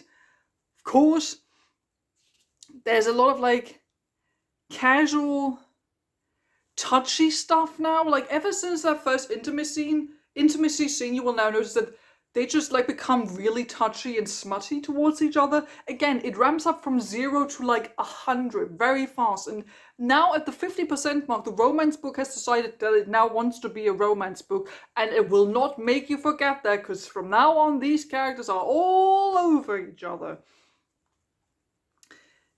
Then we hear about like that there's some other werewolf alphas, like Cohen, who's like an alpha that helped raise Lo when he was younger, I think. But then they are like off to like spy somewhere because they want to find out like, you know, what's going on with the other werewolf pack and all that. And this is dangerous shit. There's like reconnaissance and all that. Why they're doing it together, I don't know. It would make way more sense for like Lo to stay with the other werewolf so he can cover for Misery doing the spying stuff, but no, they're doing it together. They like just start bantering, and I was like, why are you bantering? Why are you doing spy work? I snort at his wide-eyed, I didn't know the essay was due today and my dog ate it anyway expression. I was kidding, just keep guard. Thank fuck. His relief could jumpstart a truck's battery. How long do you need? 6 minutes tops? Too long? No, I doubt they know how little time it takes you to feed. Because, you know, they're pretending like she needs to feed on blood. I beam up at him. Why, thank you. Was that a compliment? His head tilted in confusion. Wasn't it? Wasn't it? Not intentionally. Weren't you trying to say how low maintenance I am? No. Bummer. I bent my head and quickly typed the code. Well, I was in my warm acceptance of your non-compliment. If you think that's what it was, you need better ones. Better what? Compliments. They're breaking in. They need to do important shit. Get in, get out, quick. No, there's time for bantering. And then, of course, guards are coming. They can hear them coming, and of course, the solution to the problem is, let's pretend we're making out. So they're like gonna pretend that she is feeding on him. So that's like sort of their cover. And this is what like starts happening in chapter 17. But they're not pretending. They're not like fake making out, like fake biting, drawing blood or something. They're just doing it. And of course it turns way more sexy, way too fast. And it again, it's so drawn out and graphic that I thought, like, have the guards even entered yet? Like, they start making out, it's like all like sexy and stuff, and it's just like mentioned in passing while they're like in the middle of doing this like sexy drawing blood making out thing. Oh yeah, and the guards came in, they excused themselves and left, and then it like just the graphic scene just continues. And while reading, I was like, have the gods entered, or are these like it leans heavily into now like doing all the smutty stuff, and this is just like so like graphic and over the top all of a sudden. Again, there was like no build up to this. Like with the first spicy scene, like all this touchy, smutty stuff now comes, well, I feel like out of nowhere. There hasn't been any romantic or physical tension has not been built between these two. They barely have any proper chemistry. We've barely really seen them have like cute or sweet moments or anything. They've just been having dialogues with lots of exposition, but nothing that made me go like, oh yeah, I can see them fall in love. I can see them being attracted to one another. This hasn't really happened, but starting with the 50% mark, this book is just like, let's go all in right away. So like she's sucking blood. It's like really, really sexy. Again, it's long. I'm gonna like let the pages run through so you can take a look. She orgasms from what? I'm not quite sure. The dirty talk is so weird. Like it feels weird. And this is what I meant with they start talking way too much during these scenes. Here are two excerpts from this scene. I moan a blissful hum into his skin. Something wet and eager bursts inside me, spills into my stomach. Misery.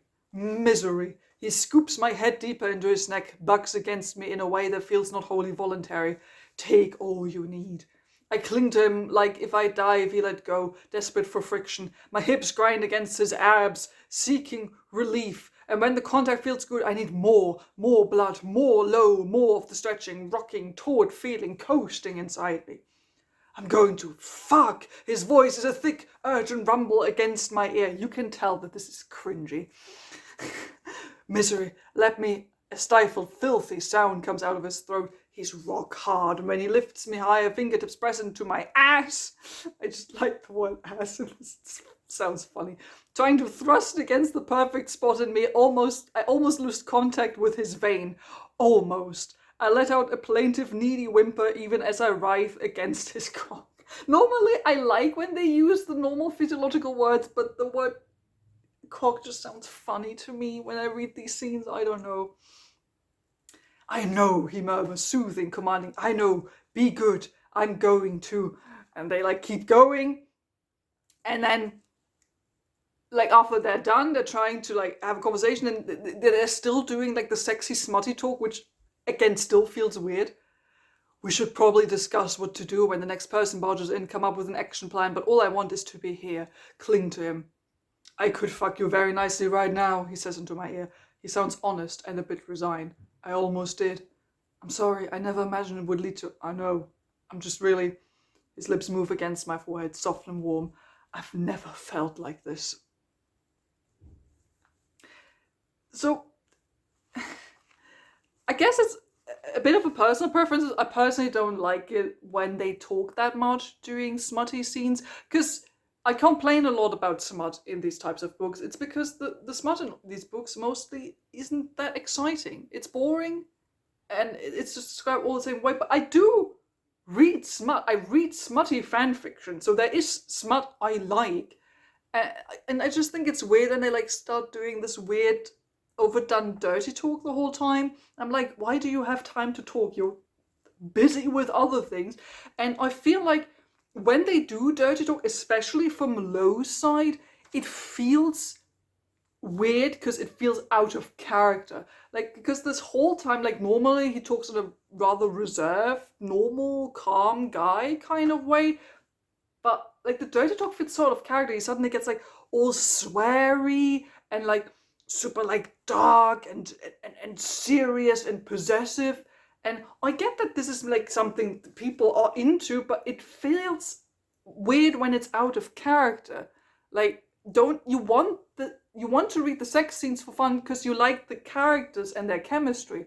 That's why I like reading like the smutty fan fiction that I read sometimes, because I like the characters and their chemistry, and when they make out, I like that they're in character, having their chemistry. And then I read this and it just feels like it's not the same people. Mind you, these two don't really have chemistry anyway, but I don't know. It's not super, like, it is graphic, but like by no means the most graphic stuff I've read. Like the Fourth Wing and that entire series has way more graphic stuff. It just, in comparison, it feels again just like meh, like bland, like this entire book. It just feels eh. So they have this whole feeding stuff, blah blah blah, and they go back. In chapter 18, we find out Anna is sick. Oh no, Anna is sick. Then most of that chapter is just like finding medicine for Anna, and Misery like being better at like human stuff because they have to go like to a pharmacy and stuff, and she knows how to deal with it. And then she looks after Lo because Lo has been so worried about Anna, and that's it. And then Anna is fine. That's the whole chapter 18. And I was like, why was this here? Chapter 19. We meet Owen again. Remember the brother, Misery's brother. Owen meets up with them, and he immediately, of course, disapproves of this relationship because he can smell that they've been doing stuff together. And he's like, don't tell anyone about that you've been feeding on his blood. People won't like it, and it's weird and disgusting. They decide that they want to look for who Anna's dad is, because her mom was a werewolf, but they don't know who the dad is. And Anna now is completely fine, by the way. Like, there's nothing going on with her. She's fine. And as they talk, so Lo and Misery are talking about Anna, and then Misery suddenly starts seeing black, and she falls unconscious. And chapter 20 picks up with her like having been poisoned apparently, and they figure out but what she ate was maybe actually meant for Anna, so Anna was maybe meant to be poisoned, but they got Misery instead. So she wakes up in her bed, and there's a big white wolf watching over her, and of course that is Lo. I think this is like one of the like maybe 2-3 times that we actually see Lo in wolf form. We don't really see a lot of werewolfing from this werewolf boy. Just saying, I find this sort of disappointing because, like, if I had a werewolf boyfriend, girlfriend, or partner or whatever, I would want to like snuggle up with a wolf the whole time, like just for cuddling, for keeping warm. Like that shit is cute. Why aren't we getting more of that? In chapter 21, Misery finds out, oh, apparently like the vampires and the werewolves were like this close to fucking war breaking out because of the poison thing. But again, it's stuff we're not really seeing directly. It's stuff we're just being told in retrospect, and it's fine now, so don't worry about it. Lo says that he like wants to send Misery away for safety reasons, but first he has to like take care of her, so he like carries her to the bathtub again. And of course they're being touchy again while she's in the bathtub, and they start doing stuff, and he's like fingering her, and of course like they like wanted to make out with each other the whole time. He admits that he's wanted to like do this to her since he's met her. Again, it's been very obvious that he's been into her since the beginning. This is no enemies to lovers book. Anyone who advertises this book as enemies to lovers is lying. They were never enemies. This is the first time in the book that they actually kiss for real, and it's like the book has suddenly decided that it now wants to like make up for the first half of the book where nothing was really going on between them, and now it's like, oh, now we have to like rush all the intimacy and stuff, and it just feels again misplaced because there was no build up to this. Then she like orgasms, and then he says that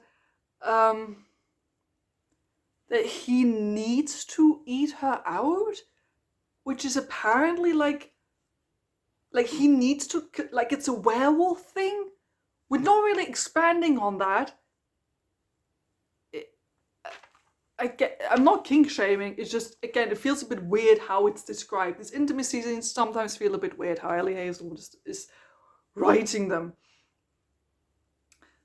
But then they are getting interrupted. Luckily, Owen is here again, and Owen tells Misery that Serena's flat was broken into. We find out that Alex, remember this other werewolf guy, found an important clue about Serena. Like, in order to find her, he found an important clue somewhere off page. He just has important information now. And they find out who the guy was that Serena like wanted to write an article about because of like her journalism and reporting stuff. And there's a guy who told Serena about Anna. So they're like, oh, maybe that's Anna's dad, but is he still alive? They're not sure, but they think this is what has to do with Serena going missing. Then we get a scene with Lo and Misery again, where Lo is like, I want you to drink my blood again. She does. More sexy stuff happens. It's a bit too much. It's just too much. These sex scenes just become unexciting at some point if there's too many of them.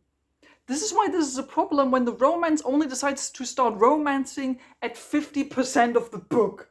Then you try to make up for all this shit. They like talk about how contraceptives work between them, and Lo says they won't need like condoms or contraceptives. They won't need that because they can't have penetrative sex like vampires and werewolves. It isn't really a thing. They can do everything but actually penetrate each other. And he says, yeah, no, it's because like werewolves, like something happens when he gets horny and excited, and he's like, yeah, no, my ding-a-ling changes. And she's like, I don't care, I don't know, like, show me. And then he like pulls down his pants, and she looks at his penis, and she's like, yeah, that could be weird. So that's the first hint at that we get about knotting. And if you should not be familiar with the concept, is, you know what, let's just read an excerpt from the book first to see how the book explains it. Just tell me then I'll know. And a knot, it's called a knot. I savor the word in my head, marveling at how well it fits. Say it, Lo orders, and when I hesitate he adds, please, not a knot. His grip tightens, his breath grows shallow. Shit. What? I think I'd like to hear you say it again. I'm sorry, it's just, it's cringy. I do, just because he asked. He clutches my hip as though he likes the encore even more. You know what its purpose is? I may know nothing about werebiology, but I'm not stupid or naive. Yes, say it. This is simultaneously mortifying and the most erotic experience of my entire life. To keep it inside. His hand slides underneath my shirt, gently stroking the underside of my breast. Keep what inside, sweetheart? I close my eyes. My heart beats a pounding, sluggish rhythm into every inch of my skin. Your cum. I don't know if I like or think it's funny they talk like this about it.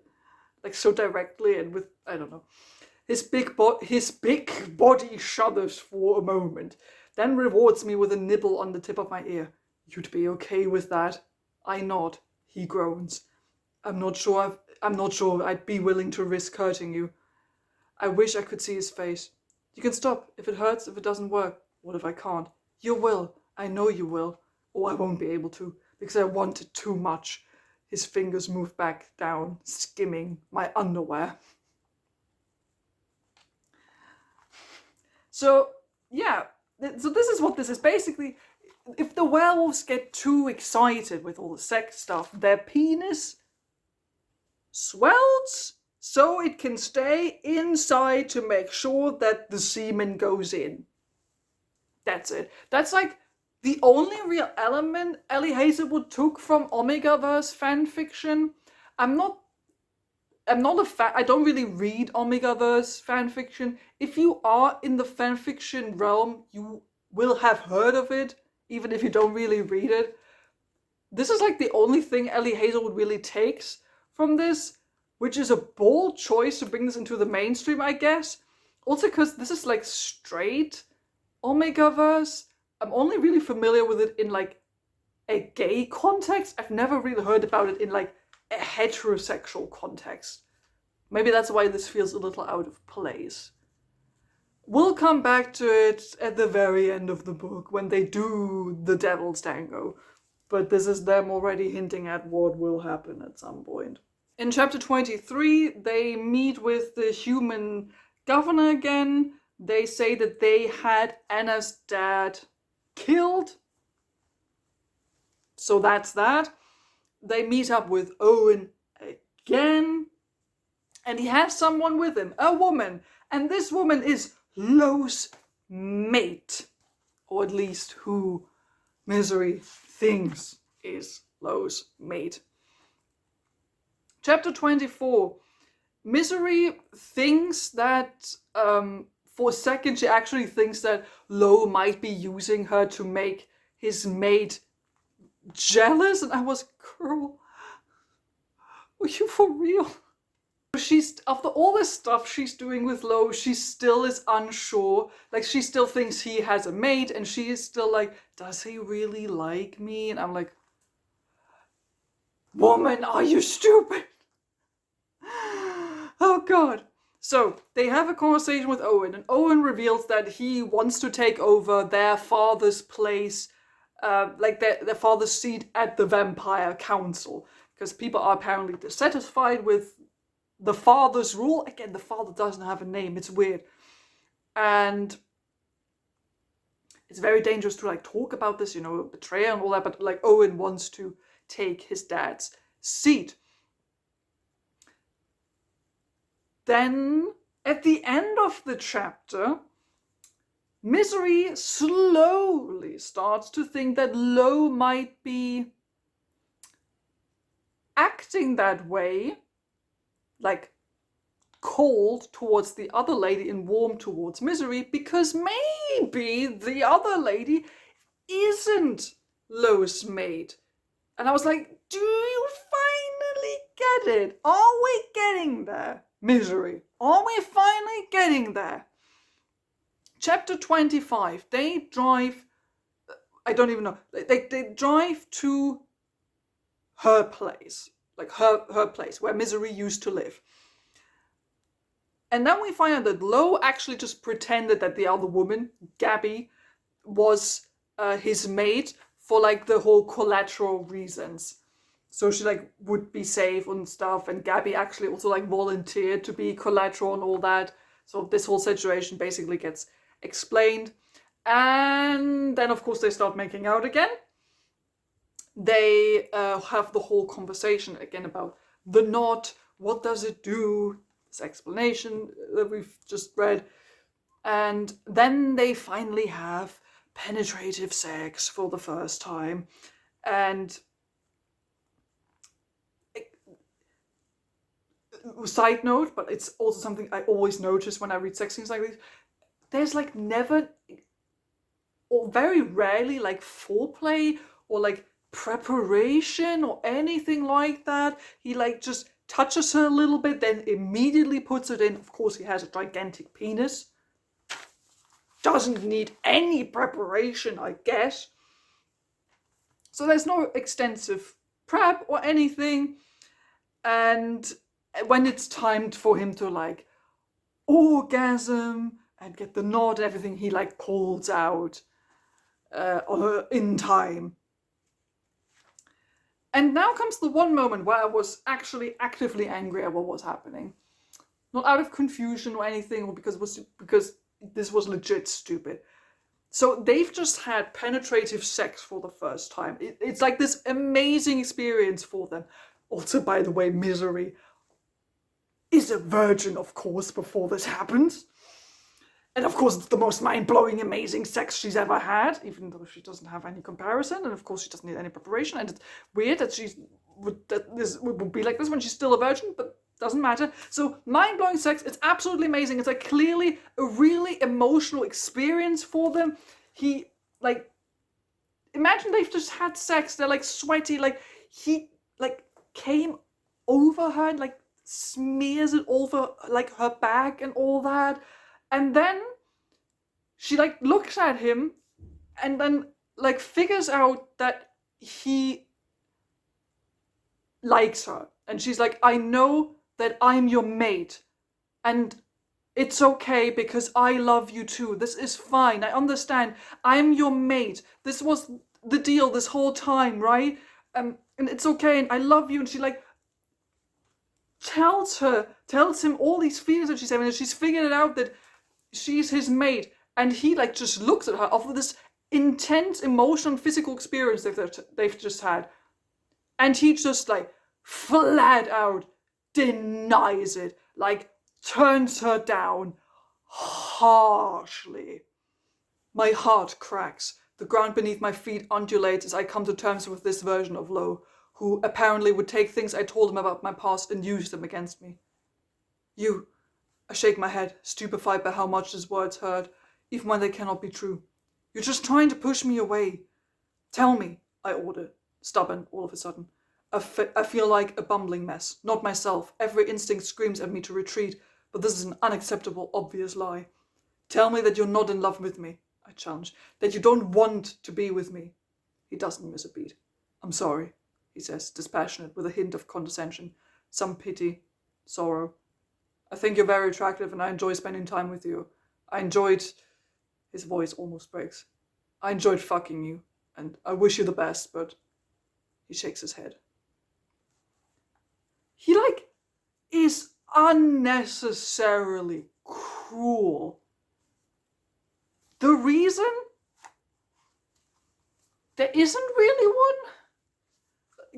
Like the only sort of explanation he gives, I'm not sure if it's at this point or later, is like, oh, I didn't want you to feel like you had to be with me because you're my mate. I wanted you to be able to make your own decision. I don't want you to like feel like you have to be with me.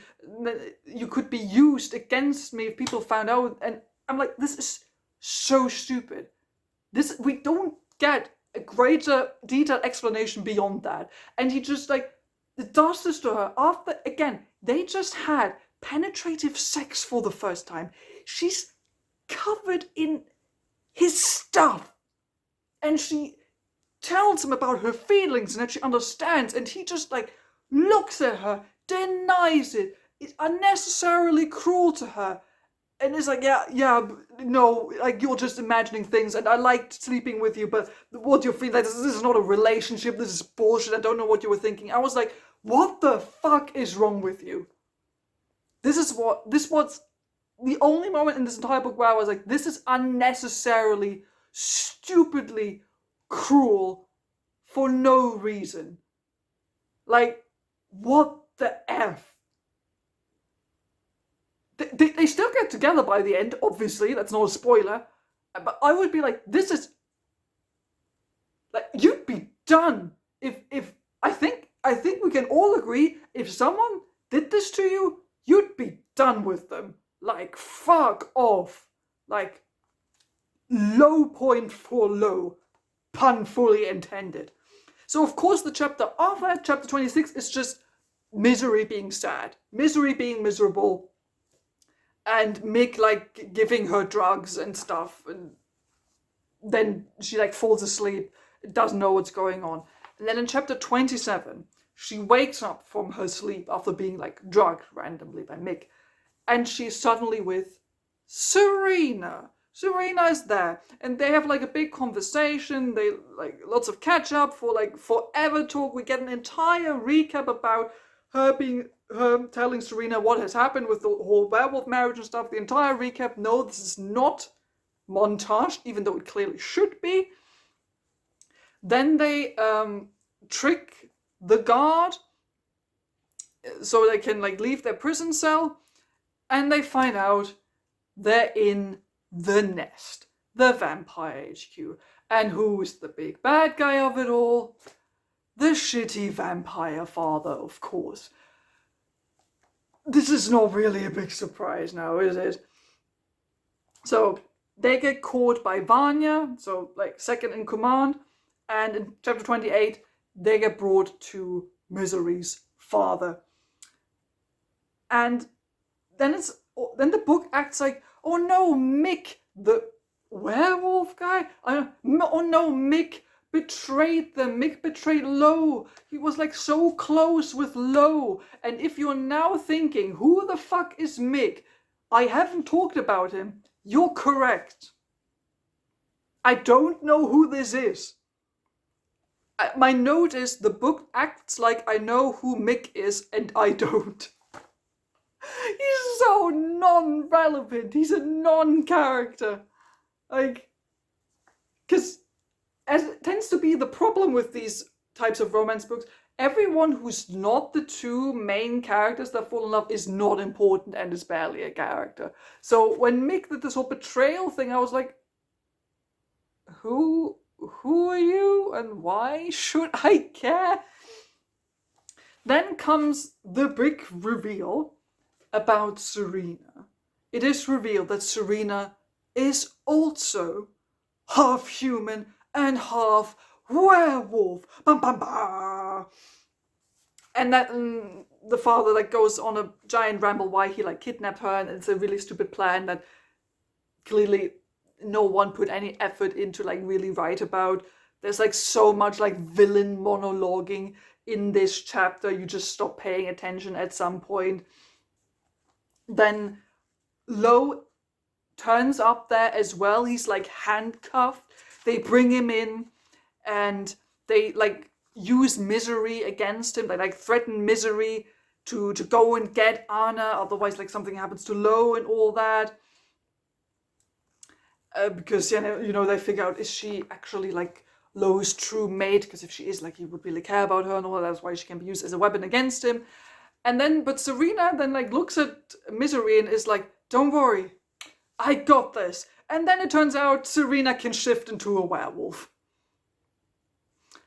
And then the chapter ends with Misery looking at Serena and Lo shifting into werewolf form and then ripping everyone apart.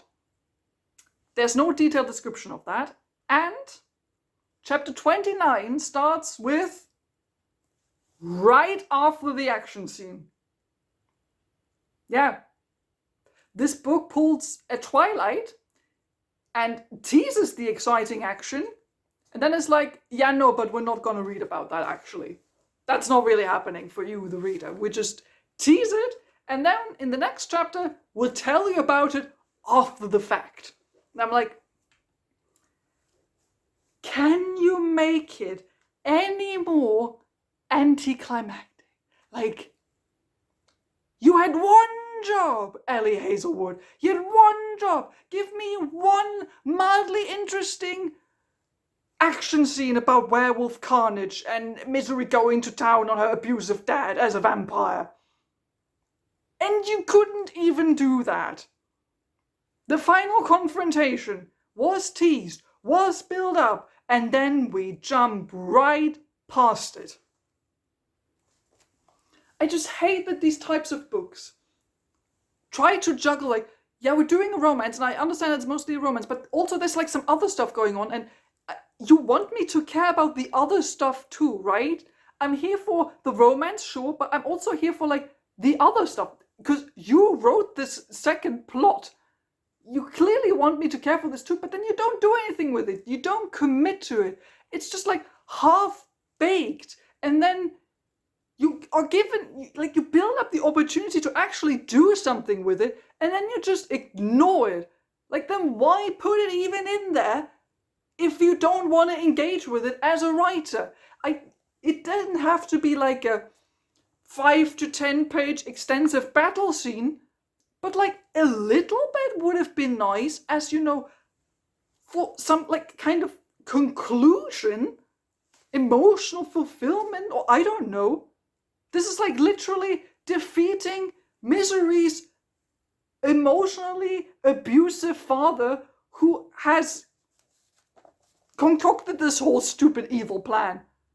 And we don't even get to see how he's werewolf to death, or I don't think he's werewolf to death, but like we don't even get to see how he's defeated.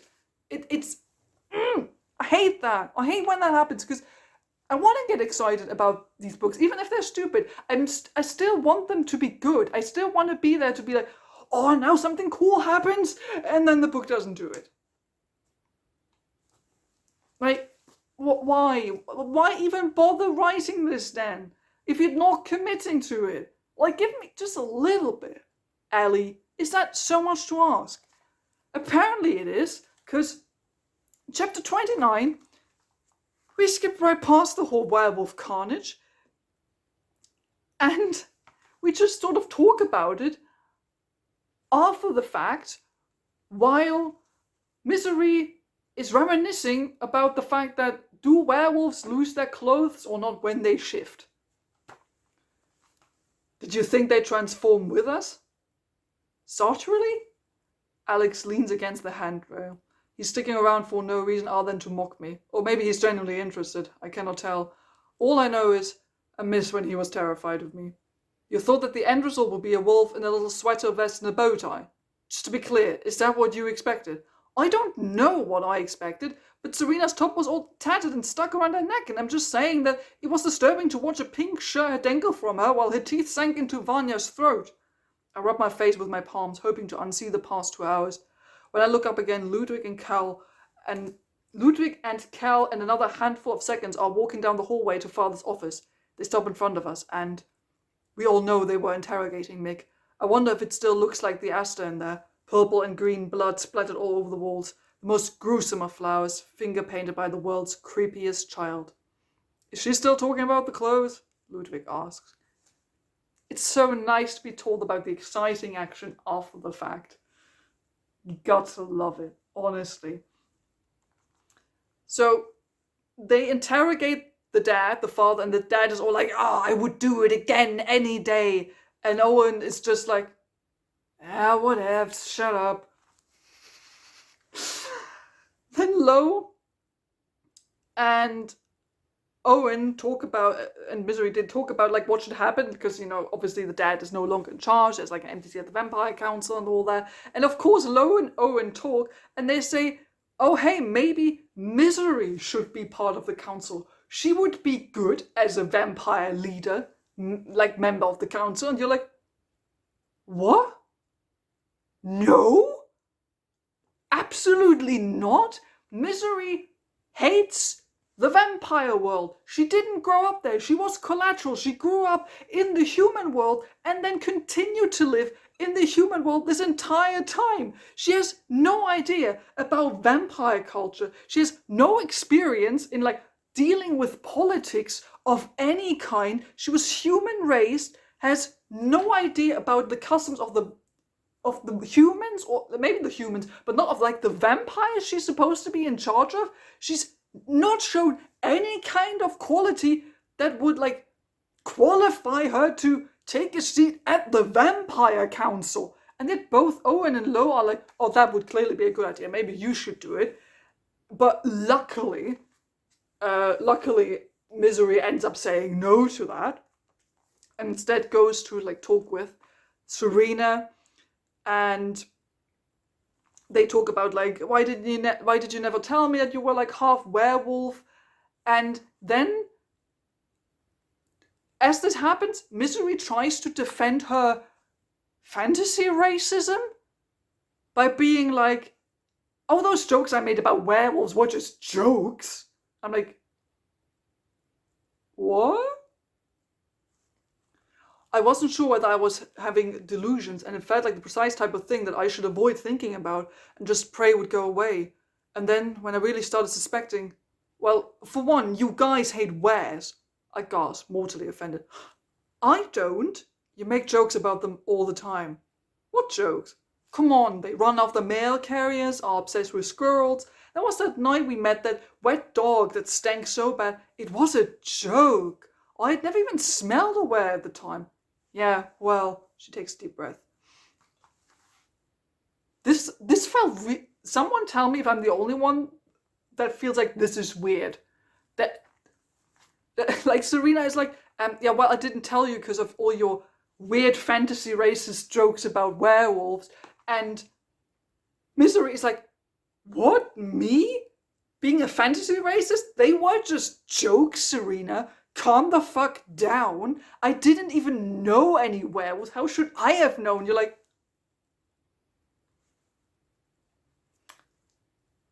does not feel correct.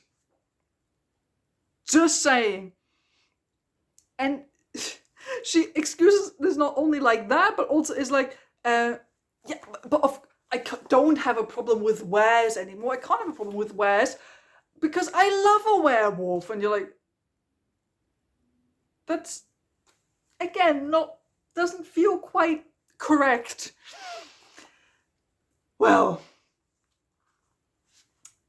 we go into the final chapter, chapter 30. Misery is told that she's free to live wherever she pleases. She goes to her place, to her flat. And of course, Lo is at her flat. And they argue about what has happened, why he lied to her about this whole leaving her thing and not being in love with her and all that. Then she tries to leave. He grabs her by the wrist, which is already...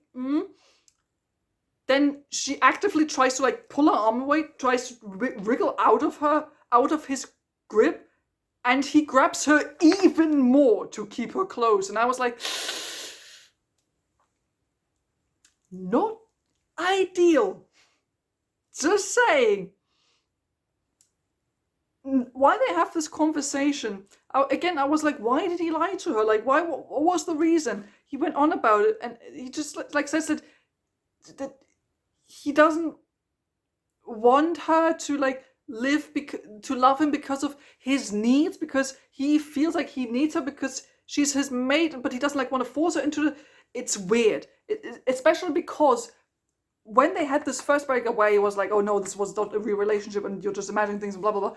She was saying to him, I love you too. She was saying, I feel this connection between us as well, and I'm willing to have this relationship with you. And then he still pulled that shit, and then in his excuses, yeah, but I didn't want you to feel like you have to, feel like you're forced to be in this relationship with me because of my needs and stuff. I'm like, she told you that she likes you. There was no reason for you to do this. And he goes on that he's afraid that he won't allow her to leave. I feel like that's a red flag. Misery. I'm terrified. Of what?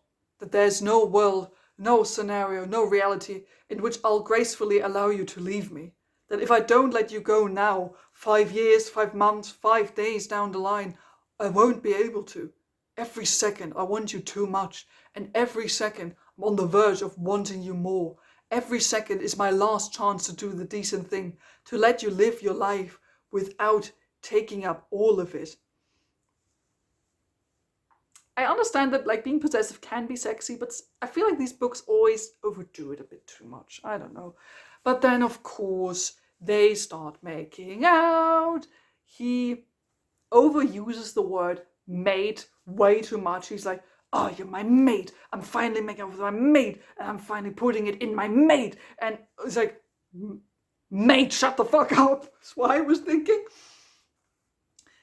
They have sex. It's penetrative.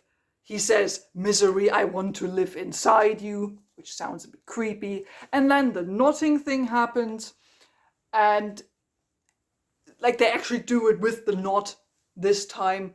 I read this to my girlfriend because every single time I read one of these books, I read one sex scene to my girlfriend because it's funny and I like to have a second opinion, especially because I'm ace, so all these sex scenes are a bit different to me, so I like having a second opinion. So my girlfriend always has to suffer through one sex scene per book. It's really hilarious. I was saying, maybe you should make a series of reading sex scenes from popular books to my girlfriend, and then we film our reactions. I don't know, is that something you would want? You want to watch? Yeah, but I read this to her, and her opinion was that it just felt really bland, and I agree, it just feels very basic. There's nothing really exciting happening. It's all very I guess sort of vanilla. I don't know. Yeah, it's possessive, and there's the knot, but it's not like all that exciting. The way the knot is described while they're doing it, my girlfriend said it was described in the creepy way, that it sounded creepy and uncomfortable. I tend to agree with her. I don't have a problem with the knot. Like, it doesn't bother me. It bothers me that it's described in a way that makes it sound uncomfortable while they're having sex. I don't know. And what then happens is, this whole deal with the knot is that it exists, so when he comes, his stuff stays inside of her. That's the whole point of that thing, right? They literally talked about it. And then as they finish, and he finally manages to pull out at some point, she describes the cum flowing outside of her.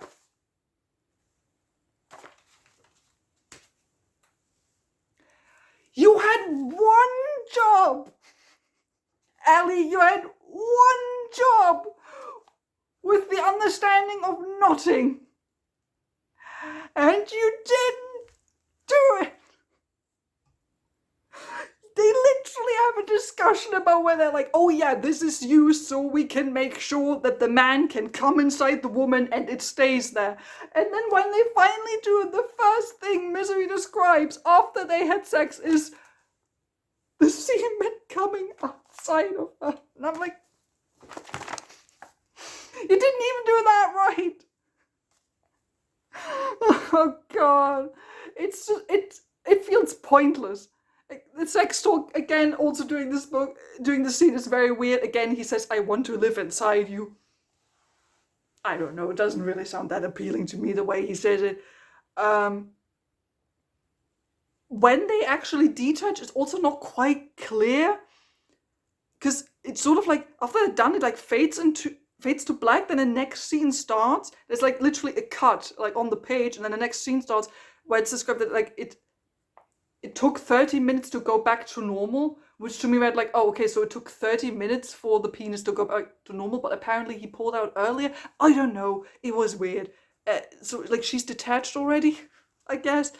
And then it just starts another sex scene again. Chapter 30 starts with a sex scene. They've penetrative sex. They're done. There's a cut. And the next scene is also a sex scene. Just straight away, another sex scene. It just fades from one sex scene into another sex scene. And then it literally just ends with them preparing for another round. That's literally the end of the final chapter. And then, of course, there is an epilogue, which is written from Lo's POV. This is the only chapter we get in Lo's POV, because for some reason, these romance books are never written in dual POV, even though that would make so much more sense. And we're at his house, Anna is coming back, and there's a guy there named Cohen who looks at Serena very meaningfully. Lo has a realization, and it clearly teases that something is gonna happen in a sequel. And if you're wondering who the fuck is Cohen, you're correct, because I also have no idea. And that's how Bride ends. That's it for this book. Make sure you hydrate, even at the end here. So, overall concluding thoughts on this book. I get how this is fun, if this is the type of book you want for this. It's not super serious. It really reads 2015 Wattpad fanfic the first time you write a spicy story when you're a teenager. That's how this reads. And if you go in with this expectation, I guess you're gonna have fun. The thing is, I didn't really have like that big of expectation when I went in. The thing is, I went into this book with being like, okay, this is gonna be romance, so I'm here for the romance. Like I might not be the biggest romance fan, but you know, I still, if the romance is good, I'm here for it. But it's not a good romance book, because the book tries to do like two things. It tries to have this whole, oh, Misery is looking for her best friend, for Serena. Serena has gone missing, and we're trying to do this whole, let's figure out what happened to her stuff, because she got kidnapped or something. And then, but it also tries to do this entire, oh yeah, a vampire girl and the werewolf boy got married, but they're actually meant to be enemies, but they're about to fall in love, and there's a bit of spice as well. And it feels like it's not really committing to either thing, like 100%, because the romance isn't really there until you're halfway through the book. Because like for the first half, the book is trying to do a lot of the, you know, the Serena plotline, and generally just Misery hanging out at the house with the werewolves, not really doing anything, just like loads of exposition dumping dialogue, but we're not really like using it to like build the story or the relationship between the two main characters. That's not really happening. So it's just sort of meanders there for like the first half, and then we hit the 50% mark. We get this first over-the-top graphically spicy scene where he marks her, and from then on the book is like fully horny, fully leaning into, we have to make up for all the romance we didn't do in the first half. And it's not really even romance, it's just them touching each other all the time. Like, again, I don't mind that there is sex in a book. I get that sex is part of many romance books. I get that. The thing is, it's not doing anything else.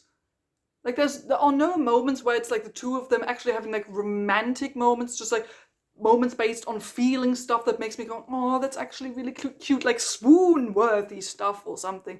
That never happens. Like, not from Misery's side, not from Lo's side. I just feel like there is no real, actual romantic, emotional chemistry between these two people. The book just decides at some point, oh yeah, they're like going at it now. They really want each other. And I'm like, when the fuck did that happen? So as a romance, I find that really disappointing, because it just goes from, there isn't really anything to every 2 chapters. I don't know. I just personally find that not to be a very satisfying reading experience.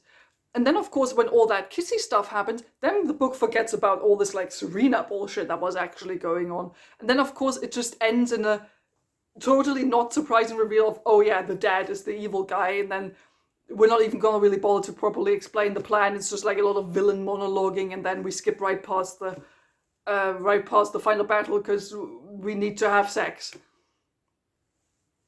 It just feels like Ali Hazelwood wanted to do 2 things, which I appreciate, because I usually struggle if the only plot is only the romance, and I like it when there's something else going on, but it feels like neither storylines are really thought through all the way till the end, and there's like no proper connection between them. Like, it doesn't, like, both storylines aren't really satisfying to read, in my opinion. The romance just doesn't work because the characters feel bland. That's why they have no chemistry. Like, Misery is just a, you know, feisty, stupid jokes, cracking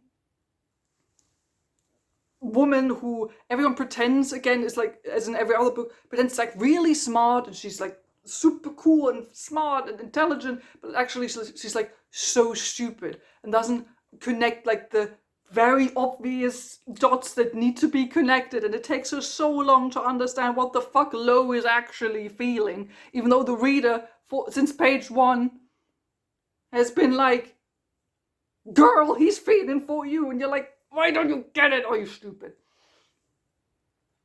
And Lo is just, he's so bland. He's just a guy. Like, I don't even really know what to say about him. He's just a guy. Like, he cares for Anna, like he's good with the kids, I guess. He studied architecture, which is not relevant. And he's an alpha. Which I didn't even really get alpha vibes from this guy. Like everyone in the book always talks about, oh, like he's such a powerful werewolf and he's so intimidating and like he commands this pack with so much authority. And I'm like, I'm not getting that vibe from him at all.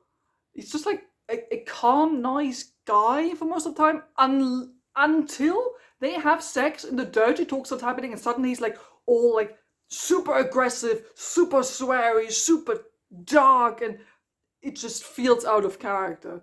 And if the characters I'm supposed to swoon over feel out of character in the swoon-worthy spicy moments, then the spicy moments hit even less, I think. The world building, if you can call it world building, is very surface level and it's very exposition heavy in the dialogues, especially in like the first half. It'll just be like Lo and Misery like sitting down having conversations about how vampires and werewolves works, and that's it. There isn't really like any reason for them, like nothing that really prompts these conversations. They're just sort of having them to like get the information out there. We're not really revealing it in any like other clever way. Again, I'm not expecting Tolkien.